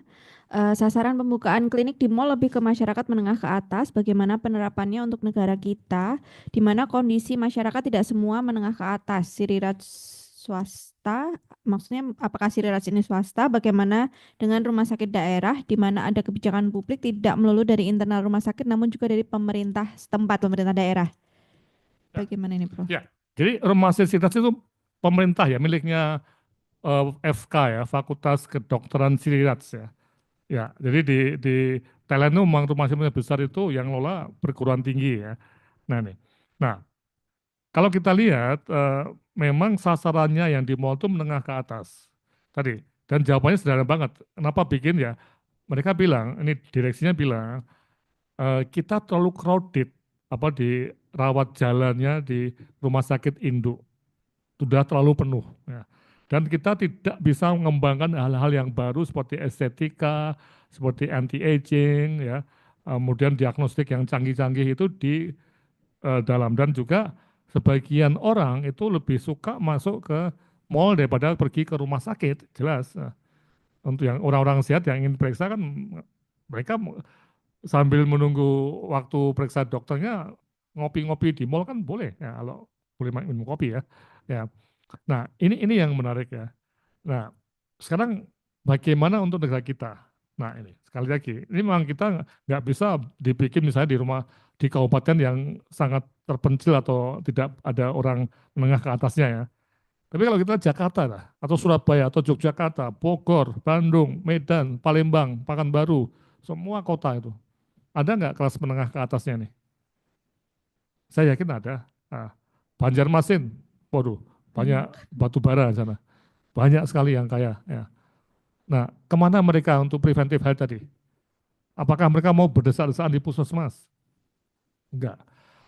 Apakah mereka mau ya ini pijat di spa? Mereka malu karena spa itu identik dengan hal-hal yang tidak apa bagus menurut adat ketimuran ya. Nah, kenapa tidak membuat apa ya semacam klinik tadi juga ada oh ya di Ed Solution juga ada massage juga sekitar 600.000 rupiah per 2 jam. Ya, nah di situ kan massage di situ kan nggak takut-takut toh. Tapi coba kalau kita mau massage di spa, apalagi di daerah yang agak apa mesum itu ya kita pasti ada stigma. Spa kan ada stigma seperti itu. Memang saya bilang ke teman-teman pengelola spa itu ya karena memang tidak jelas ya izinnya. Nah ini, oke ya. Jadi kebijakan publiknya, nah ini yang menarik ya. Boleh nggak terkait dengan dari Magelang ya nih, perizinannya. Sekarang sudah tadi seperti di Lombok sudah boleh, di Surabaya sudah boleh, ya sekarang di Jogja bahkan rumah sakit ada di mall juga ada, ya ngapa nggak boleh sekarang? Ya, dan sekarang kalau kita lihat perizinan-perizinan tadi itu semua itu dalam konteks menggerakkan ekonomi juga. Jadi ada KPLI dan macam-macam ya. Nah, sampai usaha yang berisiko pun juga sudah diatur. Jadi mohon kita jangan sampai regulasi itu menggunakan cara pandang lama ya. Yang penting kita apa harus ini itu tidak boleh ini tidak boleh itu. Tapi yang kita lihat adalah apa yang bisa kita lakukan tadi.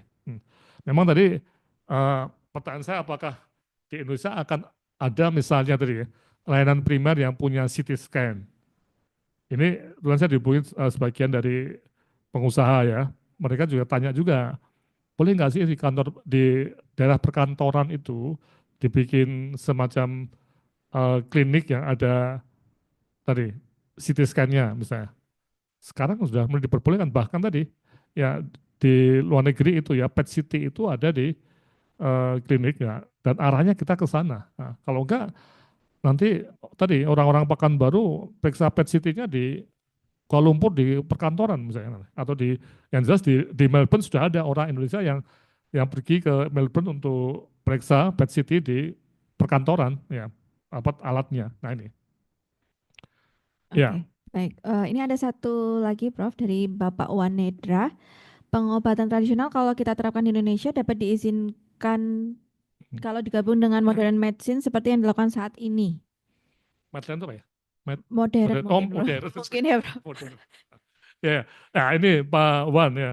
Jadi sekarang ini itu Undang-Undang Kesehatannya menegaskan bahwa integrasi antara layanan kesehatan tradisional dengan konvensional itu sudah bisa. Nah, tapi tentunya, nah ini tapi nggak gampang ya, sesuai dengan aturan yang berlaku. Ini. Jadi apa evidence-nya itu semuanya harus diatur. Bisa ya itu. Makasih. Baik, terima kasih Prof. Laksono. Baik Bapak dan Ibu, apakah masih ada lagi yang ingin bertanya? Oh ya, ini Anda dari ya, bagaimana pembukaan klinik eksekutif di mall? Menurut Prof bagaimana? Ya, ini sekali tergantung pada para pemilik rumah sakit dan di rumah sakit ya, dan juga kebutuhan orang setempat ya. Jadi misalnya gini ya, yang kita lihat di mall sekarang sudah mulai tuh ada klinik-klinik juga ya, tapi masih kecil-kecil atau ada kecantikan ya. Nah, sekarang pertanyaannya ada nggak pengguna yang ingin supaya dia terdiagnosis CA-nya atau dia juga pengen anti-aging, jadi pengen lebih slim dari. Jadi ini kayak semacam health center tapi di mall tadi.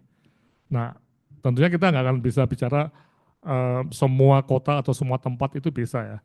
Tapi kalau di Bangkok ada, pertanyaan pertama saya, apakah tidak mungkin di Jakarta atau di Bandung atau di Jogja ini. Bahkan tadi di NTB sudah ada juga ya, Bu ya, di mall tadi ya. Nah, sekali lagi ini terkait dengan ya mungkin terakhir nih ya, masuk refleksi ya. Ya, Oke. Silakan. Masuk ini bagian terakhir ya, refleksi kita ya untuk masih di Indonesia nih. Nah, ini yang jadi isu kunci ya. Ketika kita bicara mengenai situasi kita ya, memang perizinan ini dan juga mindset kita ya, itu yang mungkin perlu kita rubah betul ya. Perizinan sekarang pelan-pelan kita udah dorong ya, seperti tadi hiperbarik itu udah boleh di layanan primer ya. Jadi bayangan kita layanan primer itu jangan dianggap sebagai layanan yang itu saja ya, tapi bisa menjadi tadi seperti edge solution ya, banyak sekali termasuk. Nah ini pertanyaan menarik, mengapa pasang rambut harus ke Turki ya? Itu pertanyaan besar ya, untuk misalnya di Indonesia yang 270 juta ini yang punya problem di rambut itu ada berapa juta orang nih, masa semua masuk ke Turki semua? Nah boleh nggak kita bikin kegiatan di resort atau di mall untuk masang rambut tadi misalnya ya nih, ini contohnya aja, atau ingin cantik, ingin bugar, ingin diagnostik ya, ini pertanyaan ya slide. Nah memang kalau kita cermati, nah ini yang jadi satu refleksi kita ya, kalau rumah sakit kita itu berada di BPJS atau 90% itu BPJS, memang kita mau nggak mau itu terpengaruh oleh politik anggaran dan juga tekanan DPR. Jadi ukuran ekonomi kita dibatasi oleh premi dan kemampuan fiskal pemerintah nutup defisit. Nah, kalau yang lapisan yang non BPJS tadi itu banyak terpengaruh hukum pasar, demand and supply, dan inovasi kita, take risk kita untuk pengembangan pelayanan tadi. Nah, sekarang ini pilihan tentunya ya. Kita mau di mana ini? Pilihan saja. Kalau kita memang ya sudah kita di BPJS saja, sudah nggak masalah. Tapi ya harus betul-betul mampu untuk tadi tekanan-tekanan tadi. Ya aturan yang banyak sekali ya, ukuran ekonomi di pemerintah dan kemampuan fiskal juga kebijakan ini sangat politik juga ya nih. Oke. Nah, memang saya berikutnya, memang sebagian besar itu dicampuran ya. Jadi ya BPJS, ya non BPJS. Nah, refleksi di sini itu memang ini juga tergantung berapa persennya BPJS-nya tadi. Kalau semakin tinggi BPJS juga semakin sulit ya, makanya sekarang berapa sih yang ideal ya? Ya harapannya itu ya 40-60 ya, atau 60% kalau bisa, kalau kita lihat di dalam konteks pendanaan tadi ekonomi GDP ya, kita itu lebih banyak swasta harusnya, sehingga di kesehatan pun juga logikanya swasta itu juga harus banyak berperan di sini. Nah, jadi jangan sampai rumah sakit kita 95% atau 98% itu dari BPJS, ini berat sekali. Nah, kayak slide berikutnya. Nah, atau memang ada juga yang memilih pengguna bukan BPJS, yang betul-betul fully di sana. Nah, ini yang menarik tadi, Siriraj itu termasuk yang campuran sebenarnya. Tapi kemudian dia bikin keputusan yang cukup menarik ketika bikin edge solution itu bikin poli yang di luar tempatnya tapi tidak untuk UHC ya. Nah, ini satu strategi yang menarik ya. Jadi memilih pengguna bukan BPJS itu ternyata juga sudah ada tambahan lagi khusus untuk layanan primernya itu ada tempat sendiri. Makanya ini pertanyaan menarik juga untuk rumah sakit vertikal di Indonesia ya. Apakah berani nggak seperti edge solution tadi? Karena biasanya rumah sakit vertikal itu juga biasanya ya, ini parkiran udah penuh sesak nih, parkir aja susah. Nah, orang mau cari kesehatan itu mangkel terus, biasanya cari parkir susah ya. Nah, tapi di mall itu relatif lebih mudah dan di mall itu bisa juga kalau nggak weekend itu lebih leluasa ya. Weekdays itu di mall sepi ya. Nah, ini contoh-contoh atau rumah sakit vertikal atau rumah sakit swasta besar punya tanah di tempat lain ya, dikembangkan seperti tadi edge solution yang memang untuk kesehatan tadi, untuk preventif promotif ya. Sehingga ini membawa era baru bahwa preventif dan promotif pun itu bukan pakai dana BPJS dan juga bukan pakai dana pemerintah, tapi dana dari kantong sendiri atau dari askes private tadi. Oke, saya kira ini dari kita ya, yang mungkin nanti kita akan masuk terakhir sebagai ini mana yang akan kita pilih ya, sumber dananya mau BPJS atau non BPJS ya, paket manfaatnya teknologi yang ditanggung BPJS atau yang tidak ditanggung BPJS, dan saya yakin semakin lama semakin banyak pelayanan kesehatan yang teknologinya itu memang tidak ditanggung BPJS. Karena BPJS akan semakin sulit untuk memberi ini pelayanan yang lama karena sekarang pemerintah Indonesia Kemenkes dengan dasar untuk pemerataan sesuai dengan Pancasila ya, keadaan sosial bagi seluruh bangsa Indonesia, itu melakukan kebijakan perluasan pelayanan KJSU ya, untuk kanker, jantung, stroke, dan uronefrologi. Dan itu apa artinya? Itu akan menambah kos juga atau beban untuk BPJS kalau di satu provinsi belum ada, kemudian ada, itu tentunya klaim akan meningkat. Jadi BPJS itu terus akan untuk pemerataan ya, itu akan bebannya akan meningkat, belum lagi kalau dengan tambahan penyakit di kota-kota besar yang pakai paket manfaat BPJS. Nah karena itu inovasi-inovasi di Indonesia itu perlu juga melihat mana-mana yang tidak ditanggung BPJS dan juga ada penggunanya yang non BPJS. Oke, saya berhenti di sini untuk mungkin ada komentar atau pertanyaan dan ini akan terus to be continue untuk membahas kasus ini. Oke. Silakan. Ini ada yang menanyakan di chat lagi, Prof. Dari Dr. Valentina, klinik di mall kalau konsep dari awal pendirian mall dengan klinik tidak masalah. Tapi kalau sudah berdiri mall, kemudian baru didirikan klinik dengan memanfaatkan ruangan yang ada, biasanya terkendala di pengelolaan limbahnya. Bagaimana cara mengatasi kendala tersebut, mengingat pengelolaan limbah juga akan koordinasi dan perlu izin dengan Dinas Lingkungan Hidup. Ya, silakan. ini betul Bu. Jadi ini yang tadi di situ mereka desainnya itu memang sudah dirancang bersama ya, termasuk limbahnya ya. Nah sekarang untuk ini memang kita mau tidak mau harus berurusan dengan Dinas Lingkungan Hidup ya. Tapi kan solusi pasti ada ya. Kalau melarang pasti bisa ya. Tapi kalau memang itu kebutuhan rakyat, kebutuhan bangsa apa nggak ada solusinya ya. Misalnya untuk limbah cair misalnya berbahaya itu apakah bisa pakai kontainer ya. Ini pertanyaan itu sama ketika di Melbourne itu pada waktu PET CT itu dipasang pertama kali di perkantoran, itu juga ditanyakan bagaimana limbahnya, karena perkantoran itu tidak dirancang untuk radiasi ya.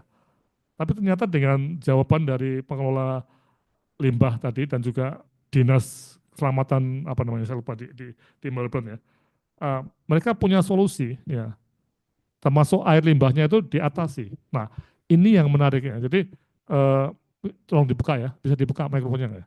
Bu siapa nih? Bu siapa? Bu Valentina ya. Ini bagian dari kita perlu juga ketemu dengan kelompok-kelompok dinas yang hidup tadi, apa yang mereka butuhkan persyaratannya? Apakah limbah padat atau limbah cair? Limbah padat apakah bisa pakai kontainer? Limbah cair bagaimana caranya? Bagaimana Bu Valentina? Apakah memang sudah dead end betul? Nah, silakan. Injih Prof, selamat siang Prof. Matur nuwun untuk share hari ini Prof, luar biasa ya. Ya memang kendalanya di kami, terutama di kota kecil, kemudian sudah berdiri mall. Seperti kita ketahui itu kan kita membutuhkan perizinan juga untuk pengelolaan limbahnya begitu Prof. Maka kalau yang sudah ada mall berdiri, kemudian kita akan melaksanakan pengembangan rumah sakit melalui klinik di mall. Mohon petunjuknya Prof. Karena kalau sudah terbentuk mall, kemudian rumah sakit daerah juga sudah ada, kita mau mengembangkan ke sana, berarti memang agak lebih rumit gitu ya Prof. Ya, ya. Tapi kan pasti ada solusi lah Bu. Siap Prof. Asal Saya, tadi, balik lagi bahwa yang butuh siapa? oh Kalau iya yang siap. butuh, masyarakat butuh, semua butuh itu kan ya cari solusinya loh. Iya, berarti mungkin kita perlu juga nyun sewu nggih, Prof untuk koordinasi dan nyun sewu sounding ke pemerintah daerah juga nggih, Prof. Oh iya, ini semua harus pakai aturannya harus sampai ke semua aturan harus dipatuhi Bu ya. Oh nggih, siap. Jadi tidak bisa kita bikin di mall tanpa limbah itu, wow, nggak mungkin, pasti akan dikomplain semua orang ya. Nggih. Nah, sekarang bagaimana caranya tadi? Ya, tadi kembali lagi di gedung perkantoran itu ya, sampai ada pet city dan macam-macam itu, ya pertama kali memang ada masalah dengan lingkungan atau dengan izin tadi, tapi solusi dicari dan ketemu. Ya. Masa kita nggak bisa ketemu nih solusi ini? Kenapa di negara lain bisa ketemu, kita nggak misalnya? Ya, nih. Nggih, siap Prof. Ya. Terima kasih untuk supportnya, Ya. penyemangatnya luar biasa. Oke. Ada lagi? Ya, baik, terima kasih Dr. Valentina dan Prof. Laksono. Silakan bagi Bapak Ibu yang masih ingin bertanya kepada Prof. Laksono, kita masih punya 20 menit untuk berdiskusi. Ya, silakan Bapak dan Ibu.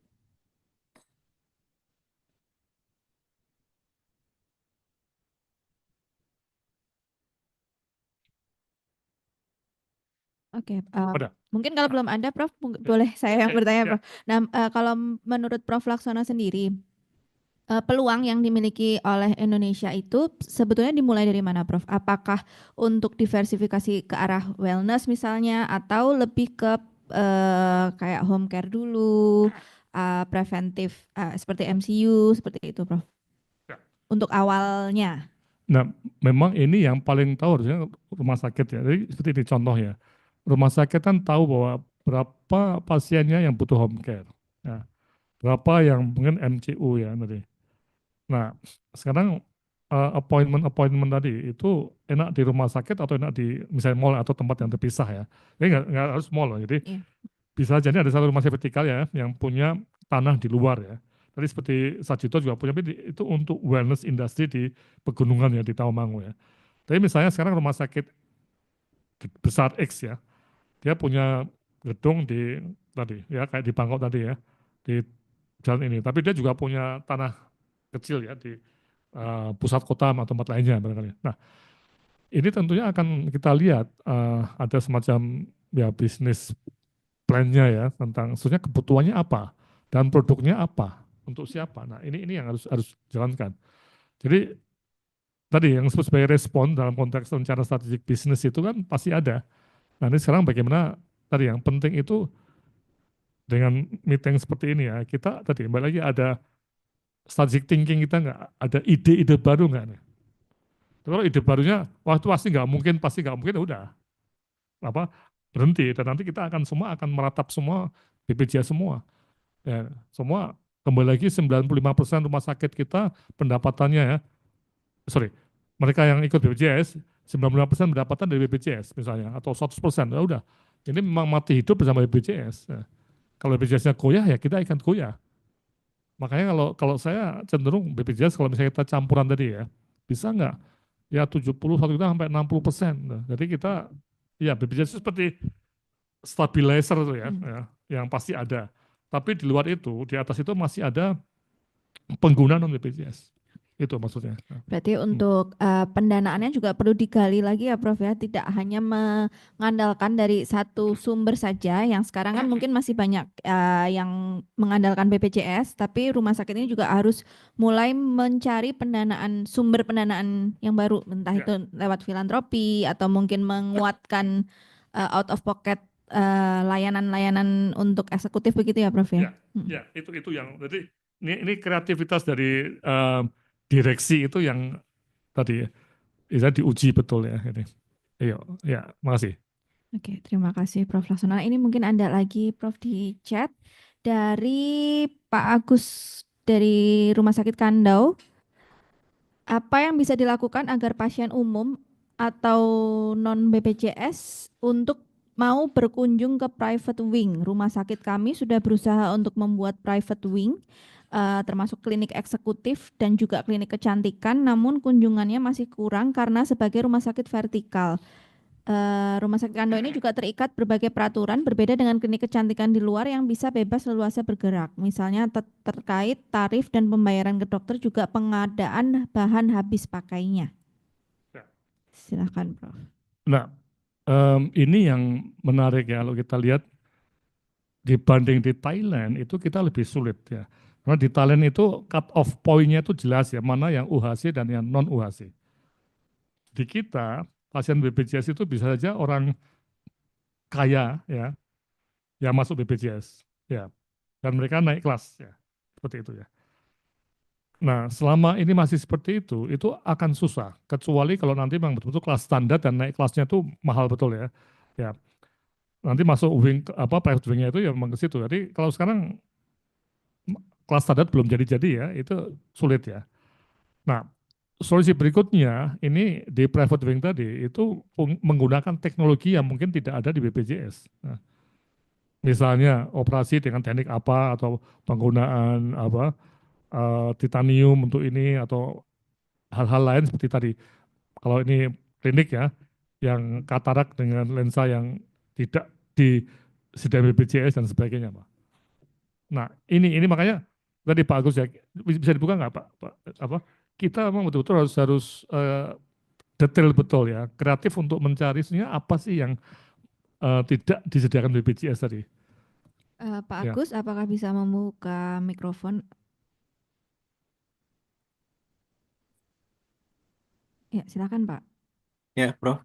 Mohon maaf, Prof. Saya tidak bisa ini menampilkan kamera.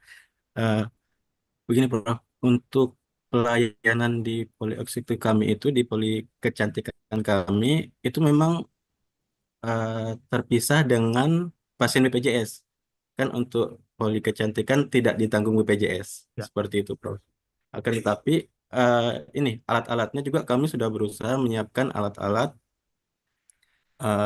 sesuai dengan di kebanyakan poli kecantikan, klinik kecantikan yang lainnya, seperti itu. Akan tetapi setelah melakukan promosi, pasien yang datang itu masih kurang jumlahnya.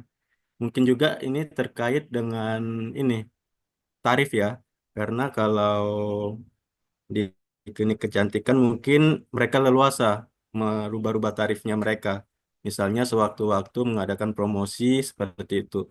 Sedangkan kalau kami kan di rumah sakit vertikal itu untuk menentukan satu tarif harus lapor dulu ke pusat, minta izin dulu ke Kementerian Keuangan seperti itu. Setelah tarifnya disetujui, baru kami boleh menerapkan tarif itu di rumah sakit kami. Demikian juga dengan pembayaran fee untuk dokternya. Itu kami juga terikat banyak peraturan. Demikian, Prof. Ya. Demikian juga dengan pengadaan bahan habis pakainya seperti itu. Mungkin kalau saya lihat itu salah satu penyebab kenapa ini pasien-pasien tersebut masih lebih suka untuk datang ke klinik kecantikan di luar dibandingkan ke klinik kecantikan rumah sakit kami. Seperti itu, Prof. Ya, dan klinik kecantikan di luar juga dokternya sama dengan dokternya sendiri, Pak. Bisa kan? Nah, di situ Pak, yang pertama ya mengenai masalah pendapatan dan sebagainya itu sekarang Kemenkes saya lihat sudah terus betul-betul berusaha supaya bisa kompetitif dengan swasta Pak ya. Ini satu hal Pak ya. Ya. Kemudian yang hal kedua yang saya nggak tahu di Kando itu kliniknya di rumah sakit nggak? Di dalam rumah sakit atau di luar rumah sakit, Pak? Halo, Pak Agus. Pak Agus? Ya, Oh, posisinya masih tetap di dalam ini rumah sakit, Prof. ya. Itu Seperti itu. maksudnya juga susah nggak parkirnya, Pak? Saya nggak tahu ya, belum. Apa? Kami menyediakan agak susah, cuma kami menyediakan ini slot parkir khusus untuk pasien polieksekutif sekitar 5 sampai 10 mobil itu kami sediakan slot parkir khusus. Nah, ini salah satu alasan, Pak, yang saya tanyakan mengapa kok bikin tadi apa di sana atau. Nah, ini jawabannya dari Siti Rats itu begini, memang pasien-pasien itu ingin tidak dalam suasana rumah sakit pengguna tadi, ya. Paham, Pak ya? Nah, Oh ini iya, baik, satu baik. pertanyaan besar ya. Apakah tidak mungkin rumah sakit kayak Kando itu membuat semacam head solutionnya itu mungkin kalau di mall susah ya, tapi di suatu tanah yang strategis dan menarik ya, sehingga aksesnya mudah bagi orang yang dan tadi mengenai masalah tarifan saya yakin nanti KemQ akan paham mengenai hal ini ya. Ya, eh, apa Kemkes ya akan diatur lebih mudah ya. Tapi punya bayangan nggak Pak Agus ya seperti Edge Solution tadi Pak. Tempatnya bukan di dalam rumah sakit, tapi di luar rumah sakit. Bisa dibayang, paham Pak maksud saya Pak? Ya, ya, paham, saya paham, Prof. Ya, Ya. jangan-jangan itu Pak.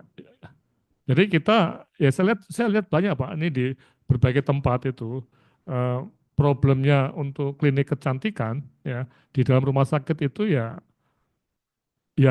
orang males ke rumah sakit itu. Nah nih, paham apa? Ya, Tapi mengerti, kalau Prof. kalau saya nggak tahu ya punya akses khusus ya. Ada beberapa rumah sakit saya dengar seperti Karyadi juga akan bikin seperti ini tapi punya jalan masuk khusus langsung pleng gitu Pak. Paham ya maksudnya masuk tadi. Itu mungkin ya. Tapi kalau misalnya harus tadi bersaing parkirnya ada 5 atau 10 tadi Pak ya. Ya, dan gini loh, rumah saya kan penuh anu ya, tanda kutip ya, orang sakit juga dan impresi orang-orang sehat kan masuk rumah sakit kan takut ketularan tuh Pak. Bener nggak? Nah, ini yang dikatakan juga orang-orang sirat tadi ya, direksi ya.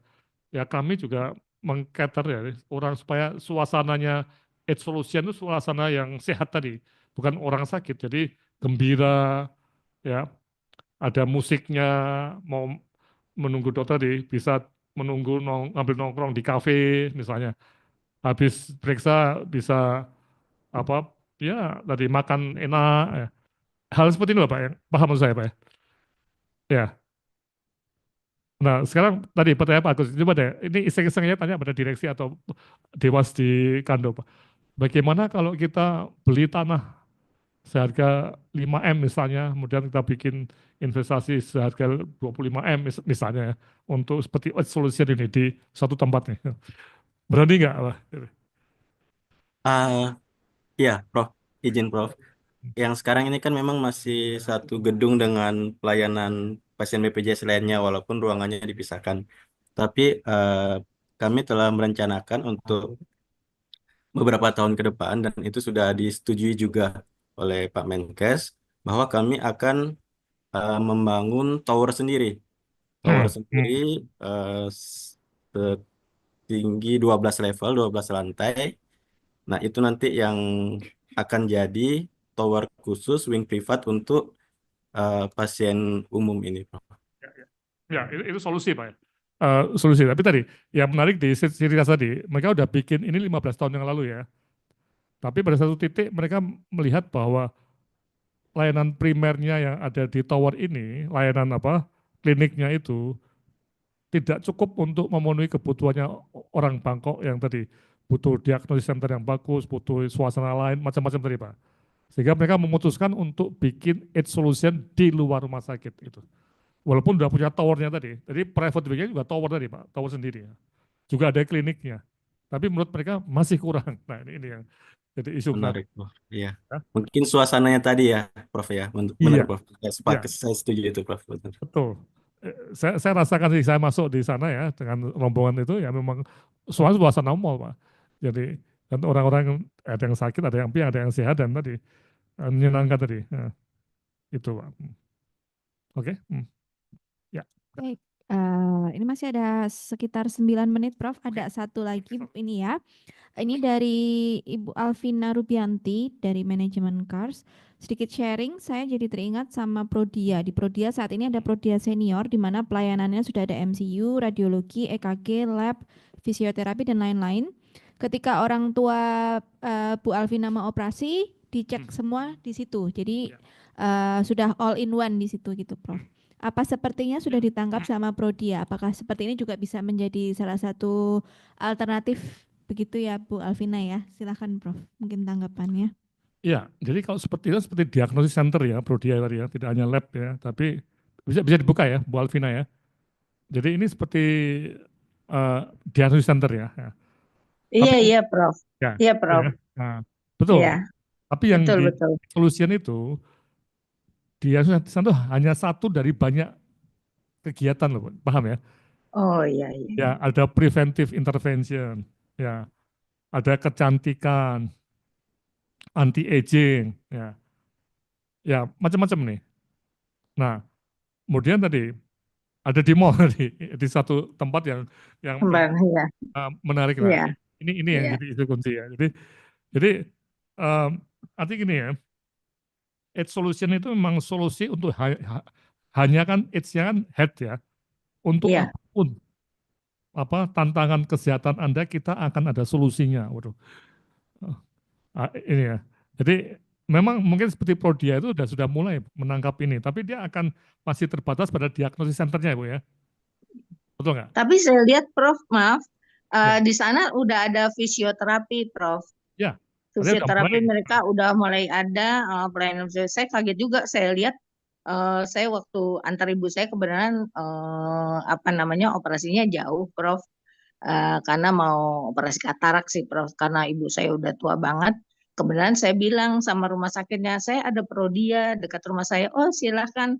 Kalau mau ke Prodia juga boleh. Jadi saya selesaikan EKG, semuanya lab, semuanya di sana sampai radiologi juga saya di sana. Jadi udah terus kemudian saya lihat ada pelayanan fisioterapi, ada medical check up, ada dan suasana memang enak banget, Prof. Tempatnya tuh nyaman banget. Apalagi itu untuk senior. Jadi benar-benar kita merasakan enak gitu di sana gitu, Prof. Ya, betul Bu. Jadi itu memang saya nggak tahu izinnya ya, tapi kalau sudah Nah, sampai makanya saya juga bingung itu, Prof. Izinnya sampai seperti ke apa klinik, bisa begitu. kan ada izin lab tau, Pak. Dan nanti akan ada Ya, diagnosis center ada ya, lagi ya. digarap oleh Kemenkes ya, izin Oh ya. diagnosis center ya. Tapi nanti kalau udah ada terapi, itu kan berarti masuk ke klinik ya, entah utama atau Ya, pratama ya Bu ya. Ini. iya, iya. Ya, nah ini yang menarik untuk kita lihat. Tapi memang trennya itu ke sana Bu. Jadi kita bisa bayangkan ya, rumah sakit itu memang lama-lama ya memang hanya untuk rumah sakit karena untuk orang-orang sakit ya. Yang Iya, kecuali kalau rumah sakit itu memang punya pintu banyak yang bagus ya. Tapi begitu udah crowded sekali dan ini ya mau tidak mau ada pemikiran seperti tadi di sini apakah kita perlu untuk preventive health-nya itu ada di tempat lain ya. Dan tadi iya, iya. artinya Iya, memang iya. rumah sakit itu juga concern atau peduli pada pencegahan. Nah ini Iya, yang sangat iya. menarik dari inovasi yang ada di Sirirat sini. Ya. Iya, Begitu. iya, Prof. Bisa Iya, dipahami iya. ya.